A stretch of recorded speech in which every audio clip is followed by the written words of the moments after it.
Rain, snow, or shine, John Henry's is here to keep your home's plumbing systems working properly no matter what kind of weather Nebraska throws at us. From unclogging toilets and drains to installing new water heaters and water treatment systems, John Henry's is your plumbing expert in the Lincoln and Omaha communities. Visit us at calljh.com or call John Henry's. 435-5555. John Henry's Plumbing, Heating and Air, and Electrical. When your home fills up with family, Allo Fiber makes sure that space is a happy place for everyone. Allo Fiber experts install it all, and full service means step-by-step support, guiding you through everything so you can stay connected to what matters, and the family can always feel at home. Put the game on, and don't worry about your Wi-Fi calling a timeout. Better TV and internet service is one connection away. Call Allo at 866-481-2556 or visit allofiber.com. 93.7 The Ticket is proud to provide listeners with daily opportunities to win contests and prizes on our airwaves, and would like to take this opportunity to remind you of a couple rules. All participants must be 21 or older and must wait 30 days after winning a prize before participating in another contest. Once you win, you have 30 days to pick up your prize at the K&TK Studios, 1040 O Street in Lincoln, or your prize will be forfeit. Thank you for participating in our contest, and thank you for listening to 93.7 The Ticket. This is Lincoln's home for sports talk on the FM dial. Also online at theticketfm.com. On the internet. KNTK FM Firth, 93.7 The Ticket. Husker Nation. Now is the time. Holy moly! Man, woman, and child did that. Put them in the aisle. Diving touchdown, Nebraska. Does he have enough? Is it long enough? It's going to be tipped. It's caught. How many tackles can one man break? He's to the 20. He's to the 10. He's on the way. Totally unbelievable. It's game day in Lincoln, America. And this is the A1 Automotive Ticket Tailgate Pregame Show. Check this out. The A1 Automotive Ticket Tailgate Pregame Show is powered by General Fire and Safety, Raisin Canes, Perch Merch, Sunbelt Rentals, Mullen Motors, Select Plumbing, and the Kindler Hotel. Come on. Get up and get loud, Husker fans. The A1 Automotive Ticket Tailgate Pregame Show starts now.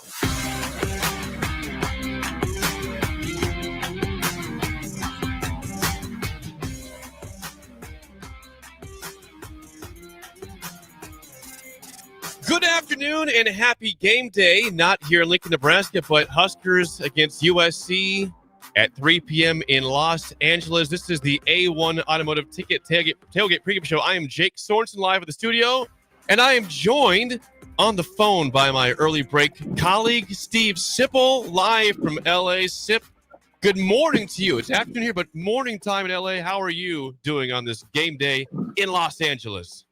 Well, it's a gorgeous day in L.A., Jake, as I think it usually is. And we're just walking to this. We're just right outside the Coliseum right now. Well, and I've a lot of texts from people saying that it's a lot of Husker fans in L.A. Have you felt that vibe from what you have seen in the last day? Oh, I guess, yeah. I mean, now that I'm out, we were at the hotel yesterday. You didn't see a lot in Beverly Hills. We went to Beverly Hills. No, I hadn't seen a lot of it, to be honest. But now that we're down in the stadium area, you're starting to see it. People are asking on the text line already, how was the steak dinner last night? Is it Mastro's you went to? Yeah, Mastro's. It's like where The Rock goes. Okay. No big deal. The Clippers are, I guess the LA Clippers are regular guests there. It was fabulous. It was really good. I mean, I don't know that I had a better meal than I had. Wow. I had Alaskan halibut, and everything was good. That's quite a compliment. Lobster, mashed potatoes. Yeah, it makes. I'd say it makes St. Elmo's in Indianapolis look like Chuck E. Cheese. Whoa! Now, I did not expect those words to be uttered this morning or ever in my lifetime, but there they were. It's a notch above St. Elmo's. Okay, well, that's a big deal. We'll get to Nebraska in a second, but the big news this morning from the Big Ten is Curt Cignetti. You might know him as Google Me, Sip. Big extension, 8 years, $72 million for the Hoosiers. Trying to put them on the map more than just 1 year. thoughts on that move for Indiana and Signetti? Well, it's market price. I initially it looks good. I don't know if that'll be enough to keep him, Jake. Right. We'll see. It's a move Indiana had to make, but I hope people don't read it as okay. So he's going to be there forever, or he'll even be. I'm still not convinced he'll be there next year. Yeah, I'm with you. It's weird though. I mean, to see Indiana, historically a terrible program, paying $9 million a year to a coach. Again, deservedly so for what he's done this year. But Indiana paying $9 million. That's a basketball school paying big money to Signetti, and I love to see the success for them. Yeah, Big Ten, and SEC schools are going to be able to afford those kind of contracts. Yes, so that's the big news of the day there. Now, regarding Nebraska, we've not seen Nebraska play in 2 weeks. Of course, the last time they played was in Lincoln. UCLA beats them 27-20. Nebraska trailed that game by 20 points in the second half and came back to make it 7-point loss. By the way, UCLA loses last night 31-19 at Washington, so a rough game for them. This is the first game of the Dana Holgorsen era as the OC of Nebraska. Sip, do you think it'll be clunky off the bat, or what do you expect, at least in the first quarter, from Nebraska's offense? Hard to know, right? Yeah. I don't think that Bill Bush says on our show all the time. It's just there's no magical plays that you call. Yeah. Players have to execute. However, I think that Holgorsen can maybe do a better job than Marcus Satterfield of getting Dylan Raiola in a rhythm. Yep. We talked about that a lot, and I think that you could see that. That's kind of what you hope.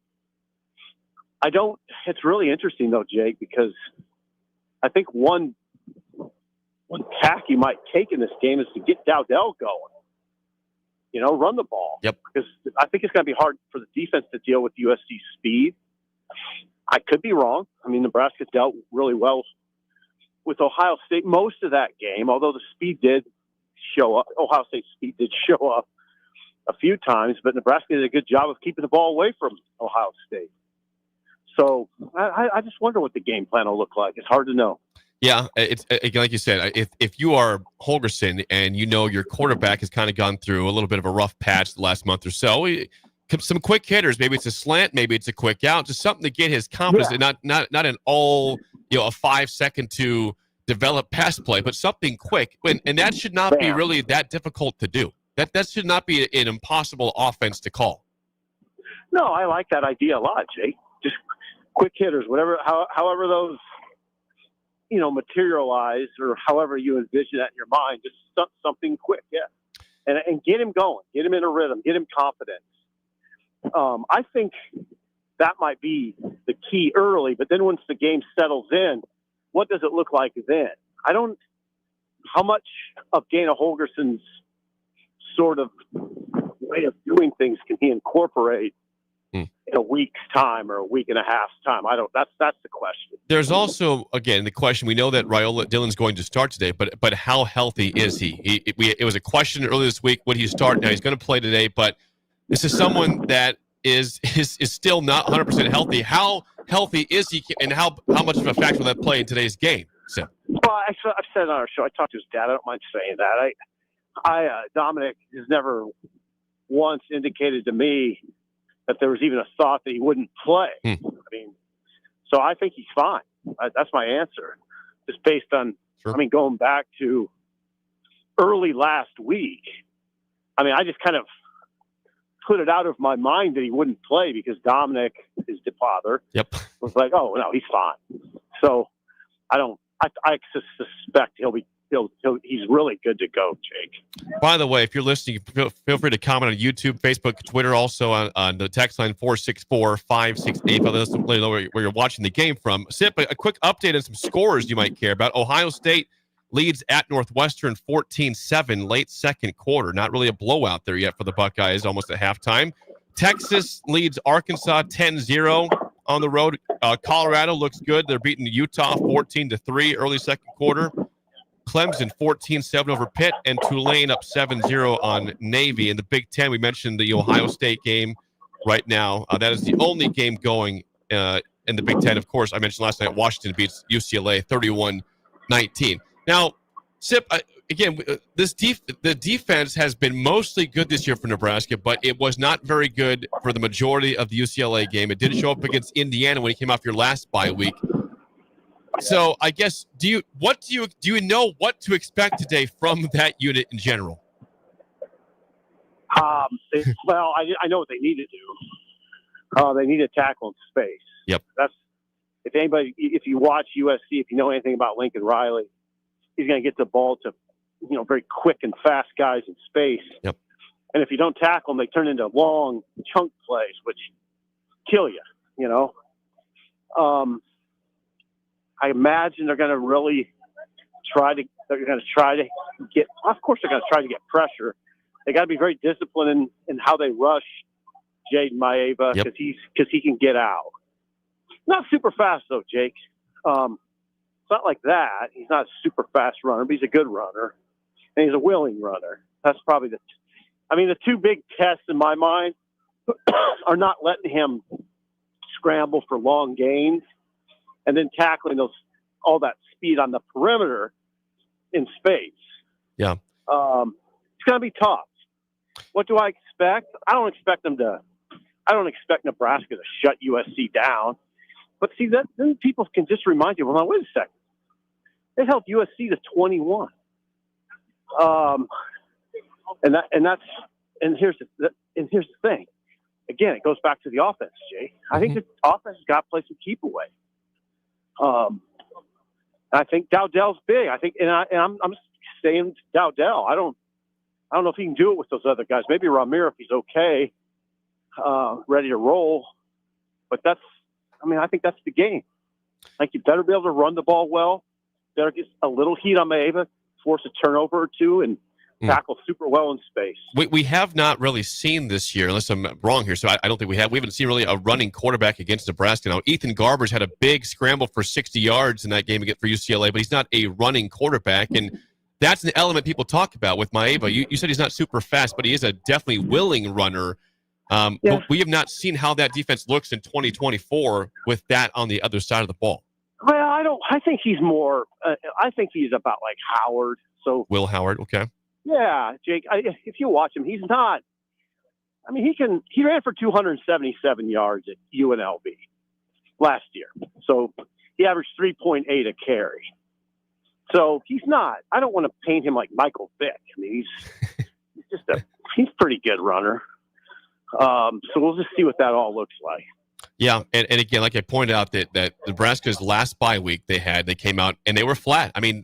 Both sides of the ball were flat. And I think that this fan base, and I think you and me and Bill were all just kind of confused how that could possibly happen going against Indiana on Big Noon, a team that was 6-0. And again, today, both teams are desperate. You've got a USC team that's 4-5 trying to get to a bowl game. Nebraska's 5-4 trying to end a horrible bowlless streak going back to 2016. And I think it's hard for me to tell you who's going to be the aggressor in today's game. That's a huge question, Jake. The 1-2 factor, yes, right? It is. The why. Who does want this game? How is? We always do this. I say the same thing a lot, but in the fan base, there's some desperation. People want it so bad. You don't always see it from the team. They're two separate conversations, and we often meld them into one. You want to win bad, Jake. I can tell. I hope the players are like that. Sometimes I shouldn't be breaking news, but they're not always that way. Football's hard, man. It's a hard sport when you're not winning. When you're winning, there's a lot of rewarding elements to it. But when you're losing, it's just a grind. I don't know. I don't know what that's going to look like. Well, either side. Yeah, but it's huge. It's a huge part of the conversation. The 1-2 factor. Well, it's just you only really know. You don't really know until you can see it. Yeah, there's some disturbing numbers for Nebraska ever since this bowl streak started. Again, I think there's 5-23 in the month of November since 2017. That's terrible. Or since 2019, it's horrible. They have not won games in this month. And, as Bill Callen told you, so the games to remember are the games in November. Well, these have all been horror games, and it has to change. I need these players to have some desperations and some want to, because if we don't see that the next 3 games, I don't know what you do. But there's something seriously wrong with the way this program's going if that were to continue. Well, let's just see. It's one game at a time. Right. Yeah. Let's. You'll be able to watch today, and if you see that, you can see a level of want to and desperation. I guess desperation is a tough word, but I don't know. Jake, I don't know what to expect. Well, and that's why this team is it's kind of Jekyll and Hyde. Like, let's look at their last 2 road games they've had. They played at Indiana, got blown out. The next week they pushed Ohio State to the brink, lost a close one.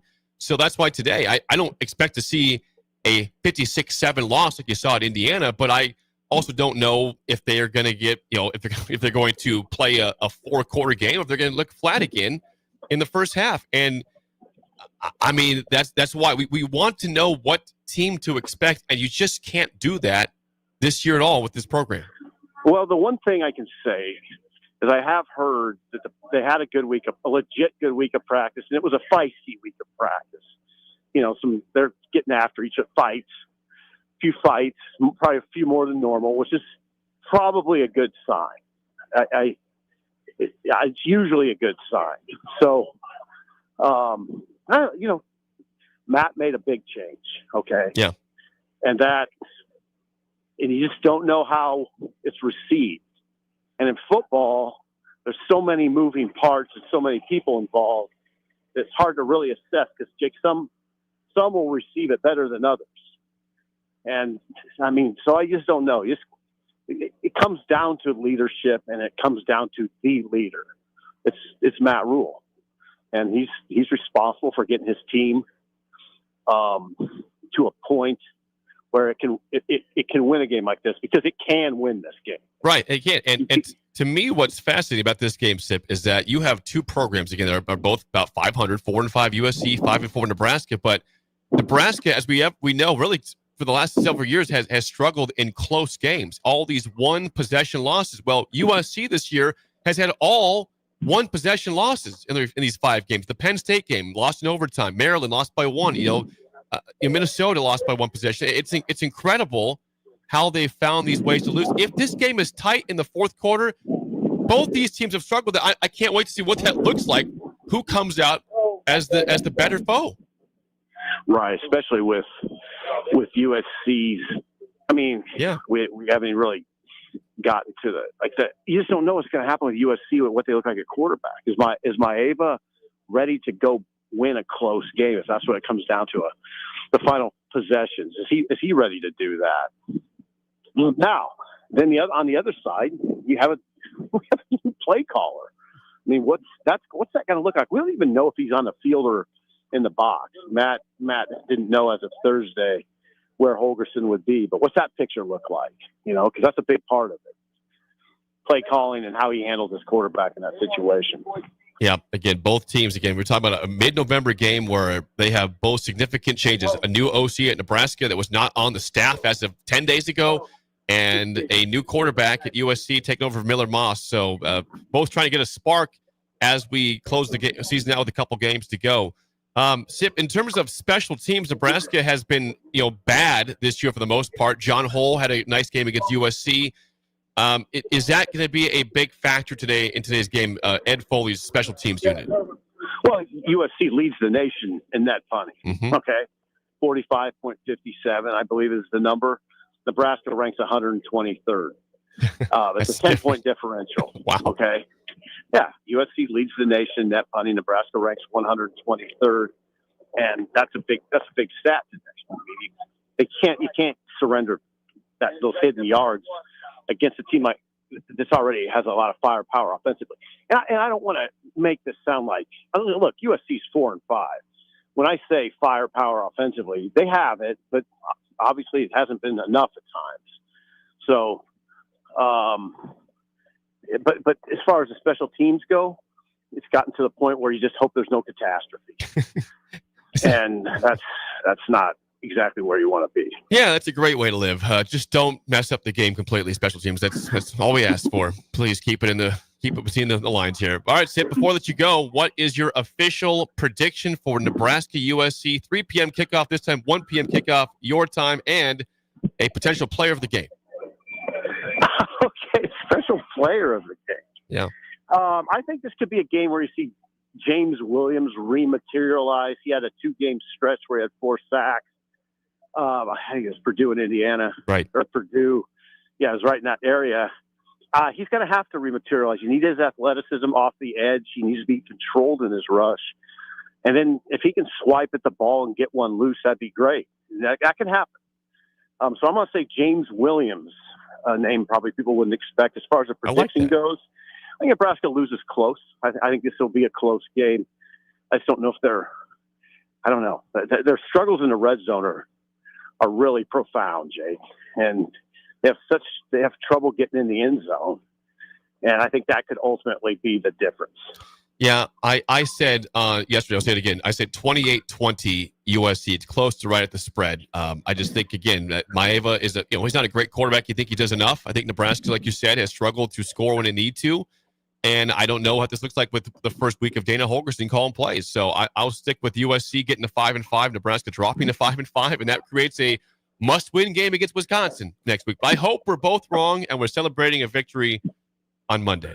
Oh, we could definitely both be wrong. I could definitely see a scenario where Nebraska wins this game if it plays well. So I'm glad we could do it, Jake. Yeah, Sip, enjoy the game, and we will see you on Monday. All right, God bless America. That is Steve Sipple live from Los Angeles for Nebraska USC, kicking off here in about 2 hours and 40 minutes. When we come back, we will have Nick Sainer and Jay Foreman up next here on the pregame show here on the Ticket. Mindel Footwear is your solution against sore feet, blisters, and poor footing. Don't just take our word for it. Take it from Sip, who said he's never had a pair of boots more comfortable. You won't find Mindel Footwear in any store sold exclusively at MindelUSA.com right out of Sidney, Nebraska. They're so confident you will enjoy the comfort their boots offer. If they don't work out for you, they'll cover the shipping to return them. Use code THETICKET for free shipping because your feet deserve a treat too. Mindel Boots, just try them on. Hey everyone, Lance here with Black Label. We specialize in creating custom crafted decks, pergolas, patio covers, and more. Plus, our retractable screens, gazebos, and patio enclosures create the ultimate outdoor retreat. With over 50 years of combined experience, we're not just builders, we're creators of unforgettable memories. Call them today at 402-730-6333 or visit blacklabelbuilt.com for a free consultation. Let's turn your backyard dreams into reality. Black Label Built, built to serve, built to last. Attention students and anyone else looking for a great deal. Sun Valley Lanes and Games has the ultimate weeknight special. For just $15.95, enjoy unlimited bowling, lucky putt mini golf, and laser tag. Flash your college ID at check-in to receive $2 off your admission. It's the perfect way to unwind Sunday through Thursday nights. Check out sunvalleylanes.com for hours and availability. Sun Valley Lanes and Games, located at 321 Victory Lane. Lincoln's best place to meet, eat, and compete. Sun Valley. Hey everybody, this is Chris Beecham from Brand Lincoln Podcast and Perch Merch, your go-to in Lincoln for printing and promotional needs. Speaking of that, we are running a huge hoodie sale now through November 30th to save you big money on great brands. 20% off everything from Nike and Bella Canvas pullovers to Gildan and Port & Company sweatshirts and district fleeces. Get yours for your group or organization today by calling us at 402-217-5212 or go to perch-merch.com. Wall-to-Wall Wine and Spirits is your place in North Lincoln to go for all your needs in wine, spirits, and beer. They also have a large variety of cigars in their walk-in humidor, and they have a top-notch walk-in, temperature-controlled, high-end wine bar. Plus, you can enjoy free samples from their tasting bar. There's only one place to go for all your needs for wine, beer, spirits, and cigars. Wall-to-Wall Wine and Spirits on North 27th Street in Lincoln. If you're in Seward or Milford, listen up. Select Plumbing is now servicing your area with no trip charges from Lincoln. Select Plumbing works on a variety of issues for your home and business, including general plumbing, water heaters, faucet and fixture repair, underground sewer and water repairs, backflow testing, and more. Keep your property free from leaks and other issues. Call today for a free estimate, 402-560-6197. It's not just Lincoln, Waverly, and the surrounding area anymore. It's also Seward and Milford with no trip charges. Contact Select Plumbing to inquire at 402-560-6197. It's game day at Raising Cane's. If you want to order like a champ, it's action off the field you need to focus on. The only play you're running is chicken. So what combo are you picking? Make it a perfect season. We've got tailgates of hand-battered, cooked-to-order chicken fingers and cane sauce, and jugs of freshly made tea and lemonade. All available to order online or on our app. Touchdown! This season is about to be unbeatable. Raising Cane's Chicken Fingers, one love. Ever wish you had another light switch on the other side of the room on a dark night? How much better would you sleep at night if you had a ceiling fan in your room? The High Electric Service Department is here to make your electrical what-ifs a reality. Whether you're looking to replace some outdated light fixtures or brighten up your counters with under-cabinet lighting, High Electric can handle all types of residential electrical installations and services. Give Erica a call at 402-466-6606 or visit high-electric.com to get started. Hi everyone, Kendall Warnock with A1 Automotive in downtown Lincoln. If you're looking for an automotive repair facility you can genuinely trust, we would be grateful for the opportunity to earn your business repairing your vehicle. We have ASE master technicians and qualified to work on a variety of vehicles from Hondas to Porsches, Jaguars to Toyotas, and Chevrolets to Fords. We pride ourselves on customer service and relationships, and we would be grateful for the opportunity to serve you. Give us a call at 402-477-4660. A1 Automotive, always honest answers. Tune in to 93.7 The Ticket as soon as the clock hits 0 for the Jay Foreman postgame show. Listen to expert analysis from the Husker Hall of Famer, an 8-year NFL veteran for 90 minutes after the game. The Jay Foreman postgame show, sponsored by Anderson Ford, Tanner's Bar and Grill, Tavern 180, Elway Power Sports of Lincoln, Vinnie Kreekak of State Farm Insurance, and Action Plumbing, Heating, AC, and Electrical on 93.7 The Ticket and theticketfm.com. Hey guys, it's Nick. You know how much I love beer, and this game day, show your Husker pride with Dear Old Nebraska Brew, the official beer of the Nebraska Alumni Association. Brewed by Nebraska fans, for Nebraska fans, Dear Old Nebraska Brew is your go-to for every kickoff, touchdown, and celebration. Whether it's tailgating, watching the game at home, or gathering with friends, this beer is there to bring that perfect game day refreshment. Dear Old Nebraska Brew embodies the spirit of Nebraska with every sip. So crack one open and let the good times roll. Dear Old Nebraska Brew, the official beer of Nebraska alumni. Please drink responsibly. Landmark Implement, your local John Deere dealer, invites you to attend our upcoming Parts and Service Expo events. It's the best time to buy parts and schedule inspections all year. Take advantage of specials through December 13th with additional savings the day of your local expo. Find savings on oil and filters, gifts for under the tree, and pre-ordered John Deere parts. Visit with our trained and certified technicians and sign up for our winter service specials. Visit landmarkimp.com for a complete schedule and experience the Landmark difference. General Fire and Safety has been keeping Lincoln businesses and commercial structures safe for more than 50 years. From a simple fire extinguisher to full fire suppression systems, Lincoln has trusted General Fire and Safety to provide top-of-the-line products, installation, and maintenance. If you're starting a new business in a brand new building, call on General Fire and Safety to help you plan a fire safety system that fits the specific needs of your business, employees, and customers. Call General Fire and Safety today at 402-261-0116. Back to the A1 Automotive Ticket Tailgate Pregame Show on 93.7 The Ticket and theticketfm.com. Brought to you by General Fire and Safety. What up? Welcome back into the A1 Automotive Ticket Tailgate Pregame Show. Nick Sainer, Jay Foreman with you. This segment sponsored by our friends at General Fire and Safety. Are you starting a business in a brand new building? Call on General Fire and Safety to help you plan a fire safety system that fits the specific needs of your business, employees, and customers. Go to LincolnGFS.com for more info. Once again, Nick Sainer alongside Jay Foreman ahead of Nebraska USC. We are 2.5 hours away from kickoff between the Huskers and the Trojans today. Jay Foreman, good afternoon, my friend. How are we feeling on a Saturday?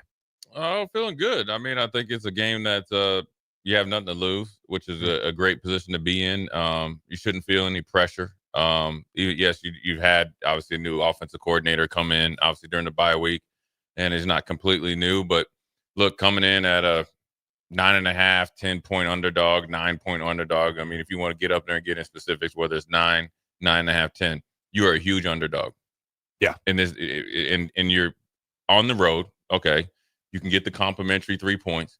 But by no means should you not be motivated to go and prove people wrong. You've been on the flip side. You're a huge favorite against UCLA and got beat. You could take that same mentality that maybe UCLA, adopted to go on the road out there to LA and, beat a USC team that you should feel comfortable matching up against. Yes, they pose some problems as far as offensively getting you out in space and making you tackle, but there is a way. And I think with the 3-3-5, if you're able to make some money with 3-man fronts, 4-man fronts, and being able to mix in some man coverage when you need to, and rally and tackle, and then and you're doing all the things you need to, you can stymie this offense. And so then that will give you more opportunities offensively as far as the Huskers. So it's going to be a challenge in all three phases. You got Zachariah Branch, who's the real deal, and he's obviously he's a great returner. The Jet Warder winner last year, but then also a pretty dangerous receiver. But also, you know what?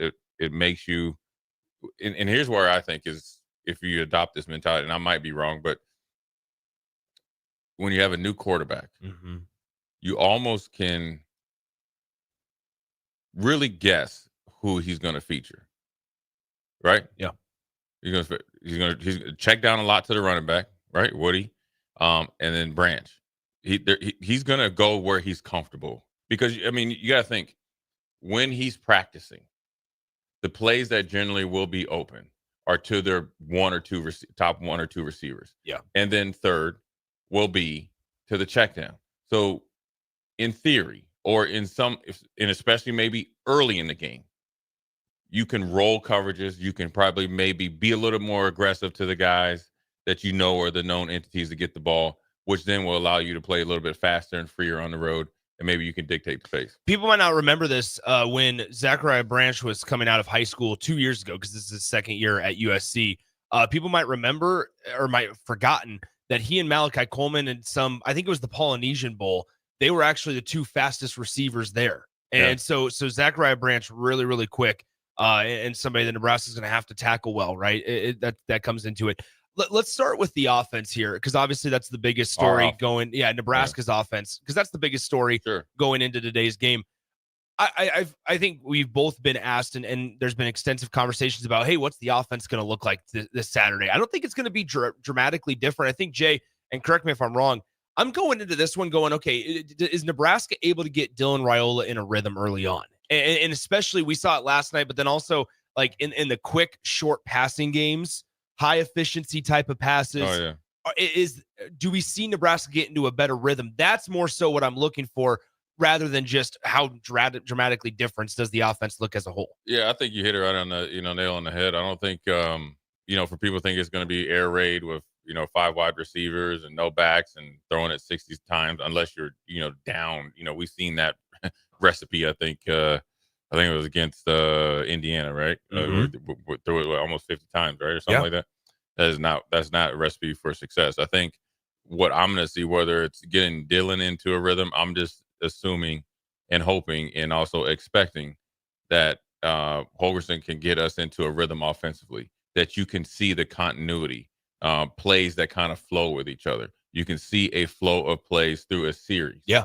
Therefore, it could set up something, maybe not the next series, but a couple series down the road. That's what you expect from a highly qualified, highly respected play caller. It doesn't matter the playbook. Now, to his advantage, or Nebraska's advantage, you've had 2 weeks because, listen, I will tell you, every week, whether it's offense, defense, or special teams, you are putting in new plays and somewhat new concepts that are somewhat married to what you already do. So now he has 2 weeks to kind of put in a little bit of what he wants to do without stretching the bandwidth of the players in as far as, now I got a whole new formation where, so it's not too much for them to show a little bit more. I think he's going to be more aggressive. The biggest thing also I'm going to look for is the pace. If you watch him coach, just watch him coach. It's like a golfer. You can always tell your rhythm and how you move is how you do things. So his rhythm is going to, the pace is in his expectations and the intensity and the demanding and what he wants to see. He has an idea of what he wants every play to look like, and he can clearly articulate it to you. I think it also helps that I wouldn't say cut his teeth, but obviously he was an excellent wide receiver coach. Yeah. And every different type of body type and tight ends as well has been successful in his mindset.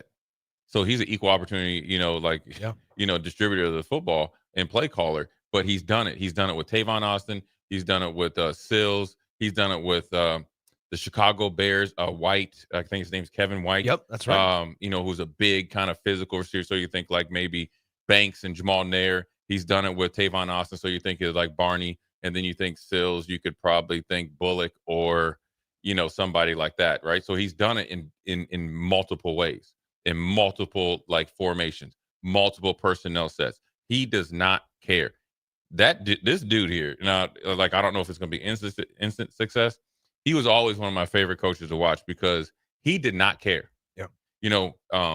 He really lets you know what I like about it. Like, I think when you are so if I was calling defense, and there's two things you have to have. You have to have superior confidence and not arrogance in what you're doing. Then that has to come out of your pores to your players and coaches. So you have to be an alpha, but then also you have to be willing to stick the dagger in the heart. Mm-hmm. So if you don't remember back in the day when Dabo was just when Clemson was starting to take off and they thought it was going to be a defensive battle, well, he hung 70 points on him in a bowl game. He said, take that in the offseason with you. He could have turned the gas off, Nick. Okay. Yeah. At 56. He essentially left you with something. So that's a mindset. It's a different mindset of I'm not coaching to beat you. I'm here to destroy you. It's going to be important. I think Husker fans, it's going to be super easy for all the spectators today watching Nebraska and USC to compare. Right. There is no comparison. But that's my thing is to compare. All right. What did we see from Nebraska in the first 9 games to what Nebraska fans are seeing today against USC? And we have to be smarter than that. We have to, you can't do that. Right. Because it's going to be easy. It'll be a layup that if Nebraska is able to go out and score the ball at a pretty effective rate today, and you just said it, and I agree with you that we don't know about the instant success. How quickly is it going to translate? Because it is a mindset that the players have to take on as well. Yeah, it's a big adjustment for them, and we'll talk about that in a moment. But it's going to be easy for Nebraska fans if Nebraska finds success today to look at that Colorado game and say, man, Nebraska struggled. They kind of took their foot off the gas in the second half, or the Illinois game as well, or the Rutgers game. Like, Nebraska fans, we plead with you to be reasonable and realistic. Right. That it's not a direct comparison between when Marcus Satterfield was calling the plays or now Dana Holgerson's calling the plays. Let's talk mentality, because you just said it a couple of minutes ago that the players have to pick up on that alpha mentality too, right? The coaches can do it all they want, but if quarterback, wide receiver, and so on and so forth aren't doing it, it's not really going to translate to the field. Well, I mean, look, you come in and it's not taking anything away from Marcus Satterfield, because I'm a firm believer. If the mindset was we're gonna give a maximum effort, and which will lead to maximum execution, we aren't having this conversation right now. Yeah. And also the way that Marcus Satterfield was calling plays at the beginning of the year was a lot different, because you actually had a green true freshman as a quarterback and was trying to get some sort of continuity with all the pieces that you brought in, right? And there was times, obviously, Colorado, we fell asleep at the wheel, but they were trying to also show these guys that you do anything to win. Mm-hmm. Well, you kind of got stuck in that way, right? Like you were stuck in third gear and you're supposed to go to fourth. Now, what the guy does is he brings in instant credibility, instant like standards. I'm sure it's a little bit more intense and it's a little bit more straightforward, right? And when you have a new boss, everything's heightened. Mm-hmm. So everybody now all of a sudden all right, I'm going to go the extra mile. So I think that is just going to ruffle up everything that you need. And, the players have to get used to it as well. It's a different voice. It's a different standard. He has no obligation to you. He knows who you are because he was here in January. But look, let's be honest. He's here to get us to a bowl game or help. He's here to jumper cable this offense to get to a bowl game, as long as the defense and special teams continue to do what they need to do. Let's just call it spade a spade. Once again, being realistic. Oh, okay. Briefly, by the way, this segment sponsored by our friends at General Fire and Safety. You go visit them online at lincolngfs.com to learn more info. Nick Sainer, Jay Foreman with you. Before we hand things off to Vershawn and Terrell in the next segment, let's talk about the defense, because Lincoln Riley specifically, his teams, if you go back to Oklahoma and you go back, and you could potentially say something similar to Dana Holgorsen, because we've talked so much about throwing the football and the air raid and the Mike Leach tree that Dana Holgorsen comes from, especially from his time at Texas Tech with Graham Harrell at quarterback. Lincoln Riley's best offenses, whether they were at Oklahoma or now at USC and with Silas Red in the backfield or Woody in the backfield now for the Trojans, it has an element of run. Right, we think of USC, or excuse me, we think of Lincoln Riley, and it's these high-powered offenses with Caleb Williams, and we talked about Zachariah Branch and some other superior athletes. There, I think USC, especially with Maeva at quarterback, who can use his legs, it's going to be important for Nebraska to be disciplined, especially on the backside. But their front seven, it's a big game for them. It's a huge game. They're going to dictate the outcome of the game with all. And when I'm going to add this to it, with everything being equal, that you just don't bust 15 coverages and you don't cover anybody. That front seven, however the mix is, whether it's a 4-man front, 3-man front, however you want, dime, nickel, base, doesn't matter. They have got to win this game. If Nebraska's defense plays well enough to win and the offense kind of just walks and chews gum, we win this game. It might not be pretty, but we win the game. Why is that important? Number one, you got to, against this offense here, I'm just going to tell you, you better listen. This is a true NFL running back that you're watching. You're going to see right here. You're not going to pretty much find much better. He's big. He runs behind his pads. He can make you miss. He has excellent vision. He's great in pass protection, and he's great in pass reception. He's the real deal, right? And he takes full advantage of the opportunities that he gets, because he doesn't get a volume number of carries because the guy behind him is pretty dang good, but except for he's like the kind of like the track guy.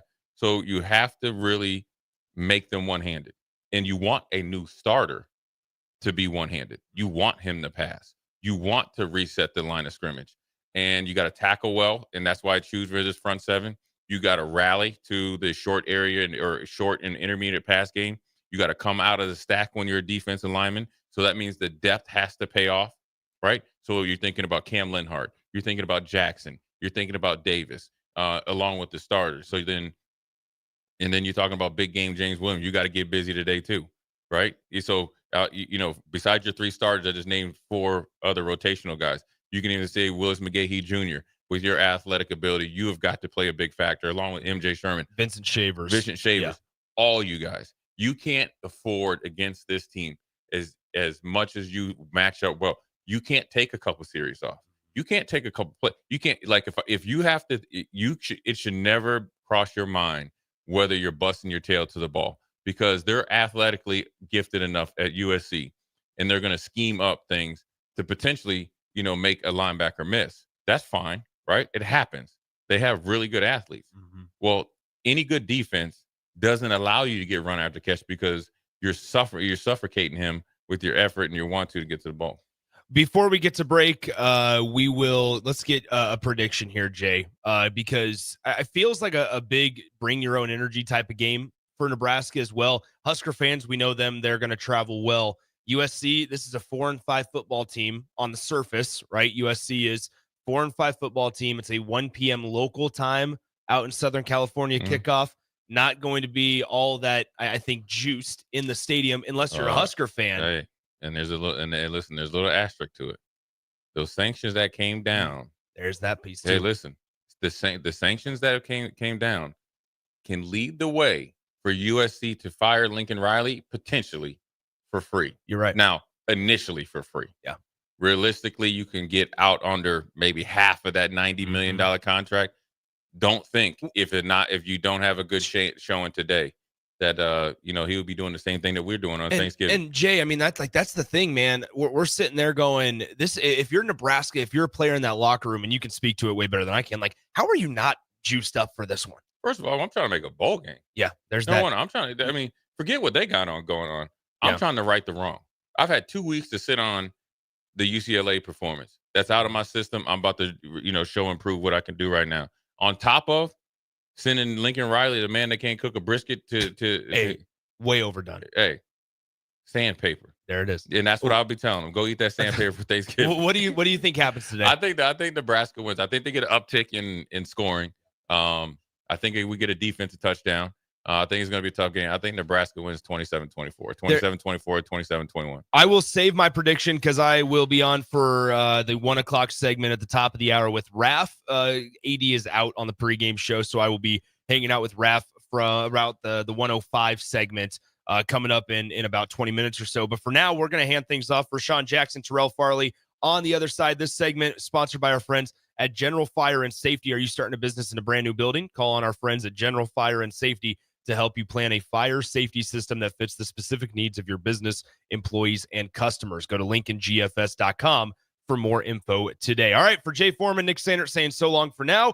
Join Jay and I at the P-Dale Pub after the game for the Jay Foreman post-game show. We'll be there for 90 minutes. They got prime rib on special, raffle prizes, and they got a lot of good stuff going on out there. So make the short drive out westward. We're not going all the way to California, but we'll go west to Pleasantdale and enjoy some Jay Foreman post-game show coverage from the P-Dale Pub. All right, we'll step aside. USC and Nebraska close to just 2 hours away from kickoff. VJ and Terrell Farley on the other side here on the A1 Automotive Ticket Tailgate Pregame Show, 93.7 The Ticket and theticketfm.com. At Jimmy John's, we don't make sandwiches. We make the sandwich of sandwiches. We use fresh veggies because we don't hate salads. We just feel bad for them. We make our sandwiches exactly how you want because you're the one who's eating it. And we bake bread all day, every day because stale bread isn't bread. It's croutons. Sandwich history is written by the victors. Good thing we have legible handwriting. Jimmy John's, the sandwich of sandwiches. Order pickup or delivery on the app. Wall to Wall Wine and Spirits is your place in North Lincoln to go for all your needs in wine, spirits, and beer. They also have a large variety of cigars in their walk-in humidor, and they have a top-notch walk-in, temperature-controlled, high-end wine bar. Plus, you can enjoy free samples from their tasting bar. There's only one place to go for all your needs for wine, beer, spirits, and cigars. Wall to Wall Wine and Spirits on North 27th Street in Lincoln.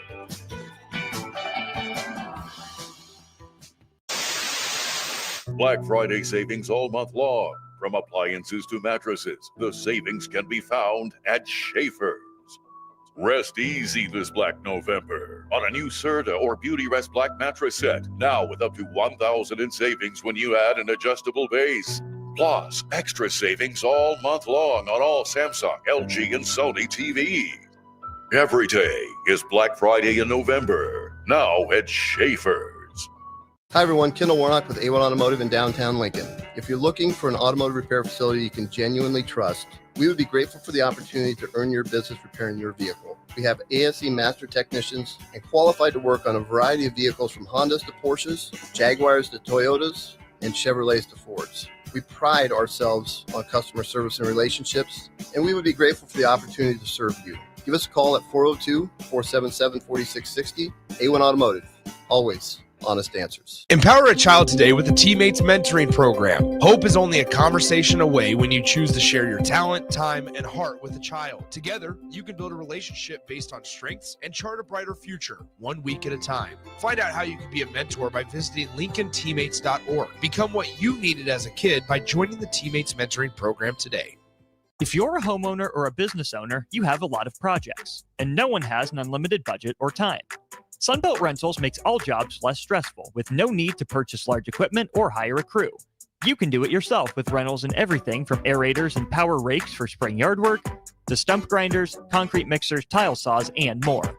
Check out their inventory in Lincoln, north of Cornhusker Highway on 56th Street, or online at sunbeltrentals.com. If you're in Seward or Milford, listen up. Select Plumbing is now servicing your area with no trip charges from Lincoln. Select Plumbing works on a variety of issues for your home and business, including general plumbing, water heaters, faucet and fixture repair, underground sewer and water repairs, backflow testing, and more. Keep your property free from leaks and other issues. Call today for a free estimate, 402-560-6197. It's not just Lincoln, Waverly, and the surrounding area anymore. It's also Seward and Milford with no trip charges. Contact Select Plumbing to inquire at 402-560-6197.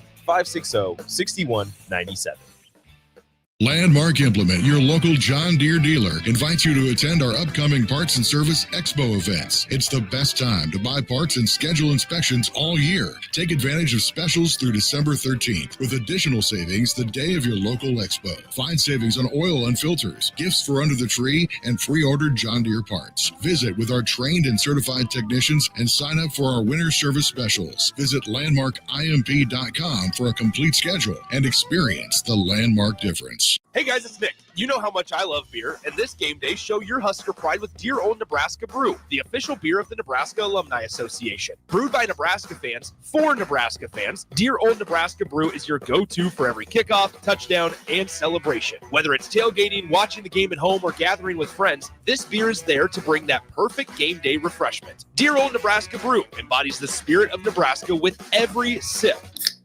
So crack one open and let the good times roll. Dear Old Nebraska Brew, the official beer of Nebraska alumni. Please drink responsibly. Hey everybody, this is Chris Beecham from Brand Lincoln Podcast and Perch Merch, your go-to in Lincoln for printing and promotional needs. Speaking of that, we are running a huge hoodie sale now through November 30th to save you big money on great brands. 20% off everything from Nike and Bella Canvas pullovers to Gildan and Port & Company sweatshirts and district fleeces. Get yours for your group or organization today by calling us at 402-217-5212 or go to perch-merch.com. Tune in to 93.7 The Ticket as soon as the clock hits 0 for the Jay Foreman postgame show. Listen to expert analysis from the Husker Hall of Famer, an 8-year NFL veteran, for 90 minutes after the game. The Jay Foreman postgame show, sponsored by Anderson Ford, Tanner's Bar and Grill, Tavern 180, Elway Power Sports of Lincoln, Vinnie Kreekak of State Farm Insurance, and Action Plumbing, Heating, AC, and Electrical on 93.7 The Ticket and theticketfm.com. Hi everyone, Kendall Warnock with A1 Automotive in downtown Lincoln. If you're looking for an automotive repair facility you can genuinely trust, we would be grateful for the opportunity to earn your business repairing your vehicle. We have ASE master technicians and qualified to work on a variety of vehicles from Hondas to Porsches, Jaguars to Toyotas, and Chevrolets to Fords. We pride ourselves on customer service and relationships, and we would be grateful for the opportunity to serve you. Give us a call at 402-477-4660. A1 Automotive, always honest answers. This is Chris Elgert, loan originator at Lincoln Federal. With over 20 years in the industry, I have found it's extremely gratifying to solve my customers' home financing needs and then show them the options and strategies available for them to fulfill their goals. But my biggest reward comes when I watch my valued customers experience the American dream of home ownership and move into their new home. Talk with me about your home loan at Lincoln Federal and Go Big Red. Member FDIC, Equal Housing Lender. Personal banking like you remember. Back to the A1 Automotive Ticket Tailgate Pregame Show on 93.7 The Ticket and theticketfm.com. Brought to you by Sunbelt Rentals.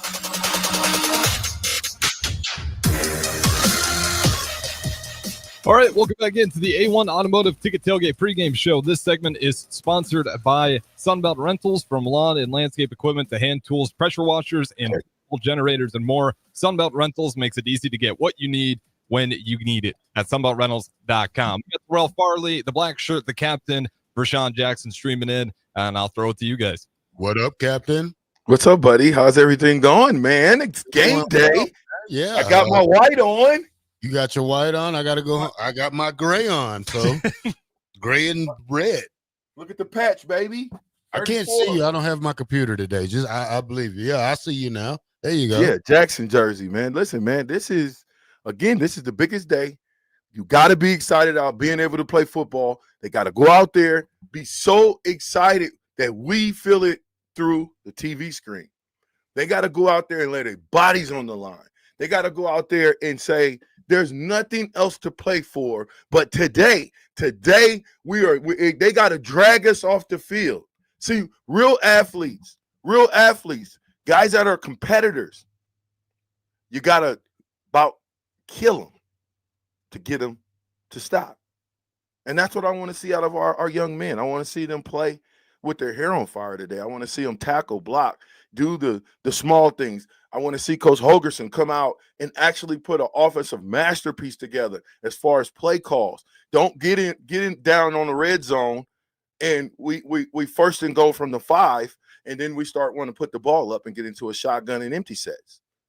Yeah, So, I believe the kids should be fired up today. The way Matt Rule has been running around the campus this week with fire under his behind. So I know it translates to a fire under their butts because, they need a good start. They need this Ohio State start, not the Indiana start or the UCLA start.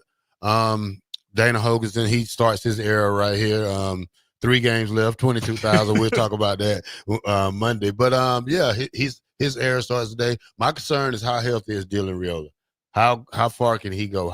How far can he lead this team? Can he lead us the whole game? So that's my biggest piece I'm watching today from the start of the game is the emotion of the team and how Dylan Riola reacts to that back injury.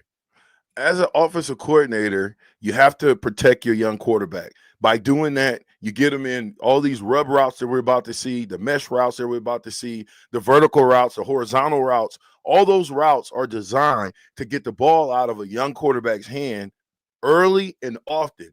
The problem with Dylan is he's been holding the ball a long time. Instead of giving it up, getting it into the playmaker's hand, and let them make you look good. Because you can say what you want. When you get a guy like a Travis Hunter and you give him a 5-yard out and he turns it into a 60-yard touchdown run, that not only makes him look good, but on the stat board, the quarterback looks awesome.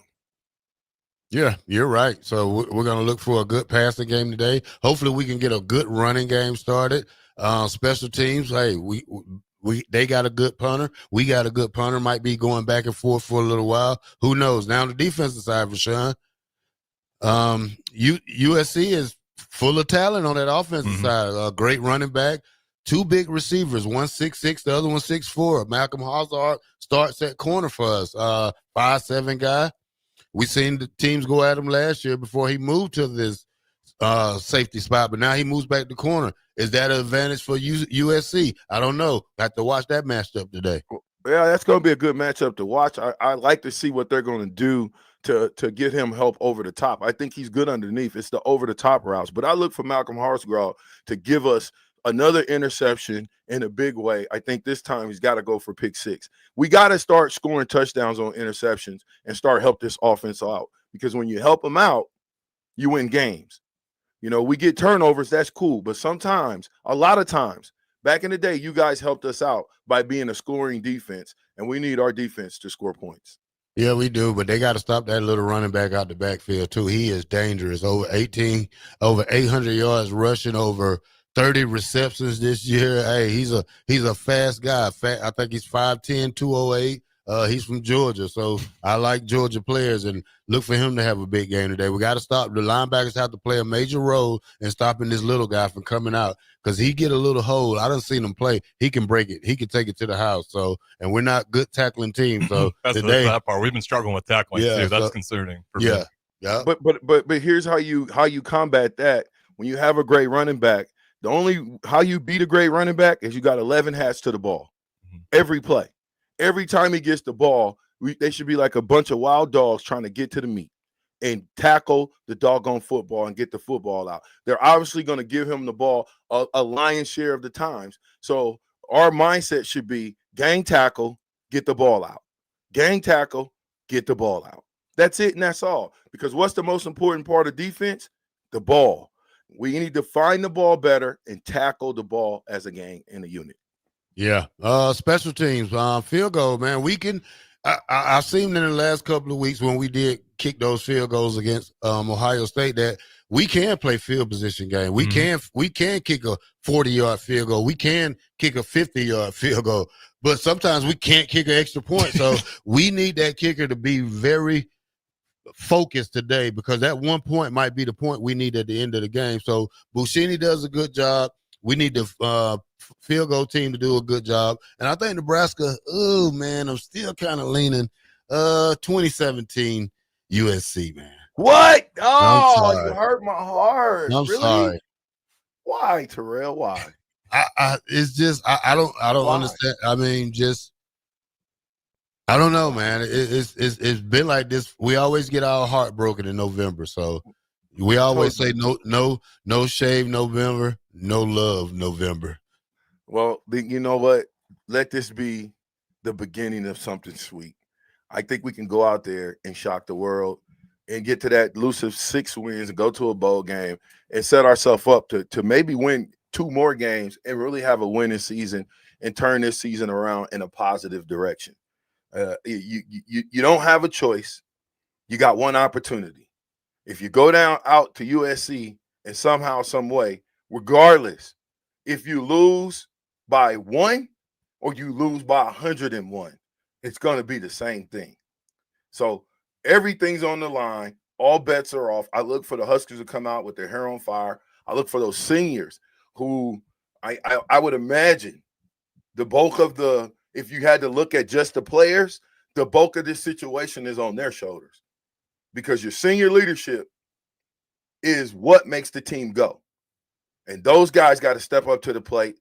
You know, the Nash, the Robinsons, those guys got to step up and make some big doggone plays today. We need some individual playmakers. We need some Terrell Farleys. We need some Christian Peters, some Jason Peters. We need some Joe Walkers. We need some guys to play outside themselves to win this game.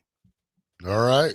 Well said. With that being said, though, we will go ahead through it to break here again. This segment was sponsored by Sunbelt Rentals. From lawn, landscape equipment, hand tools, pressure washers, portable generators. Check out sunbeltrentals.com. Get what you need there.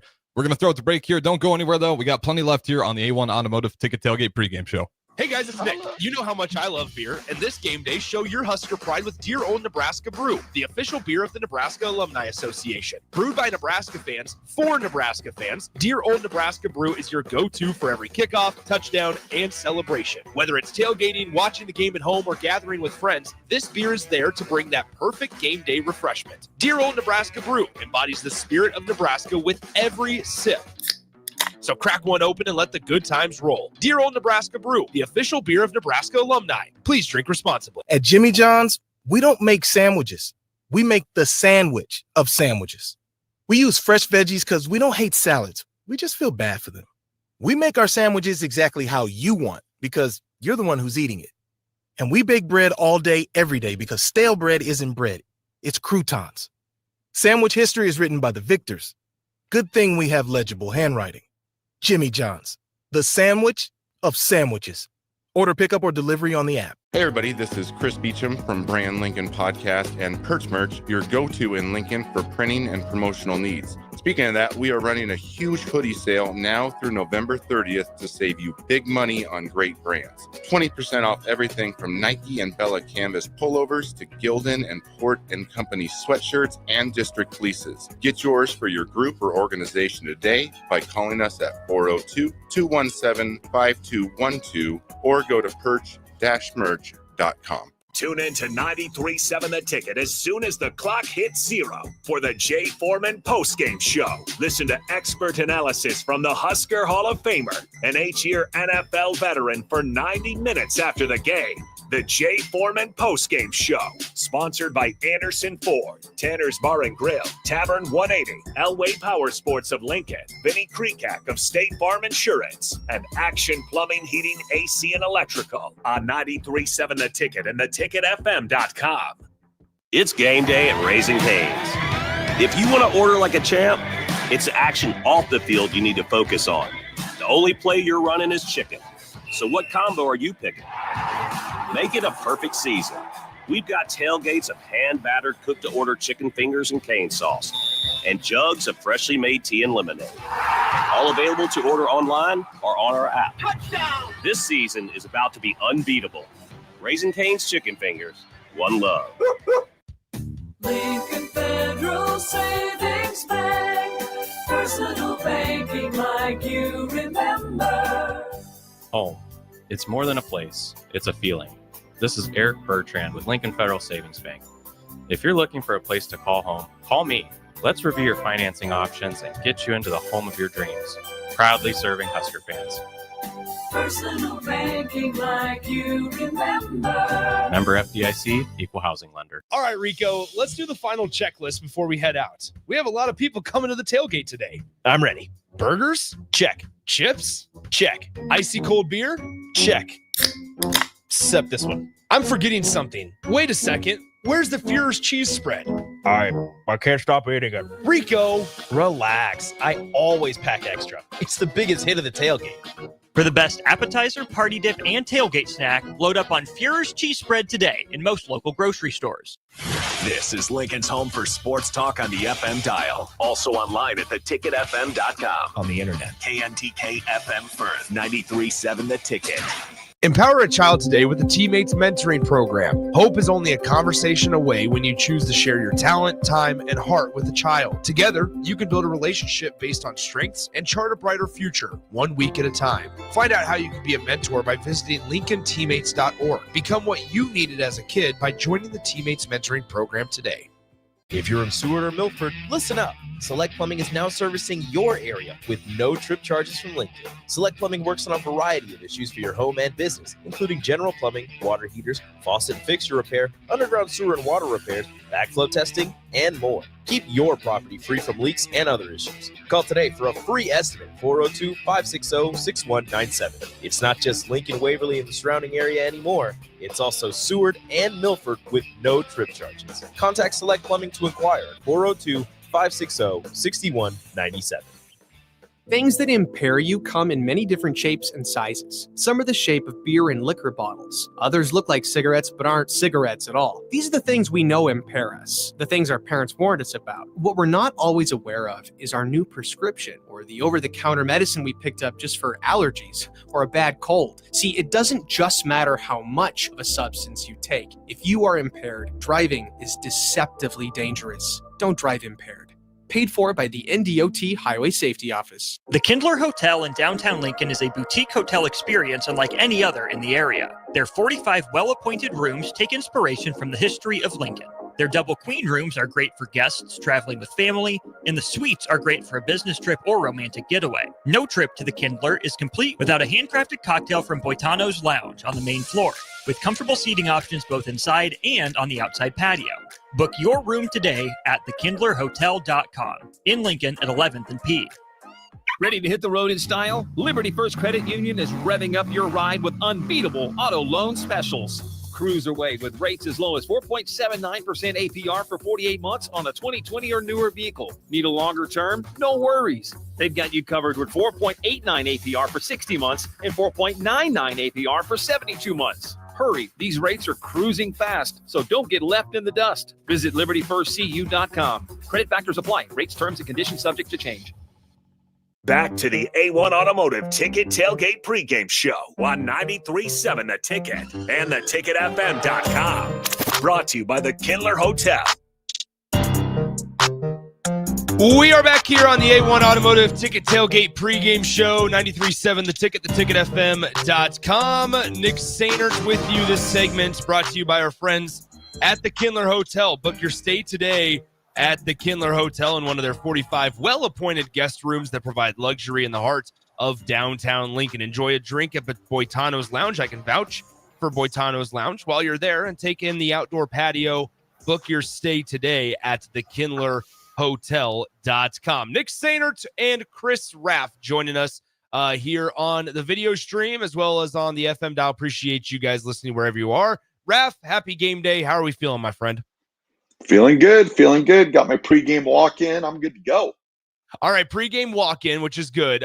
Let's see this. Did you see the videos on social media? Nebraska doing their usual team prayer get-together at the 50-yard line and USC having issues with it. Oh, I did not see that. Here we go again. Don't step on the emblem.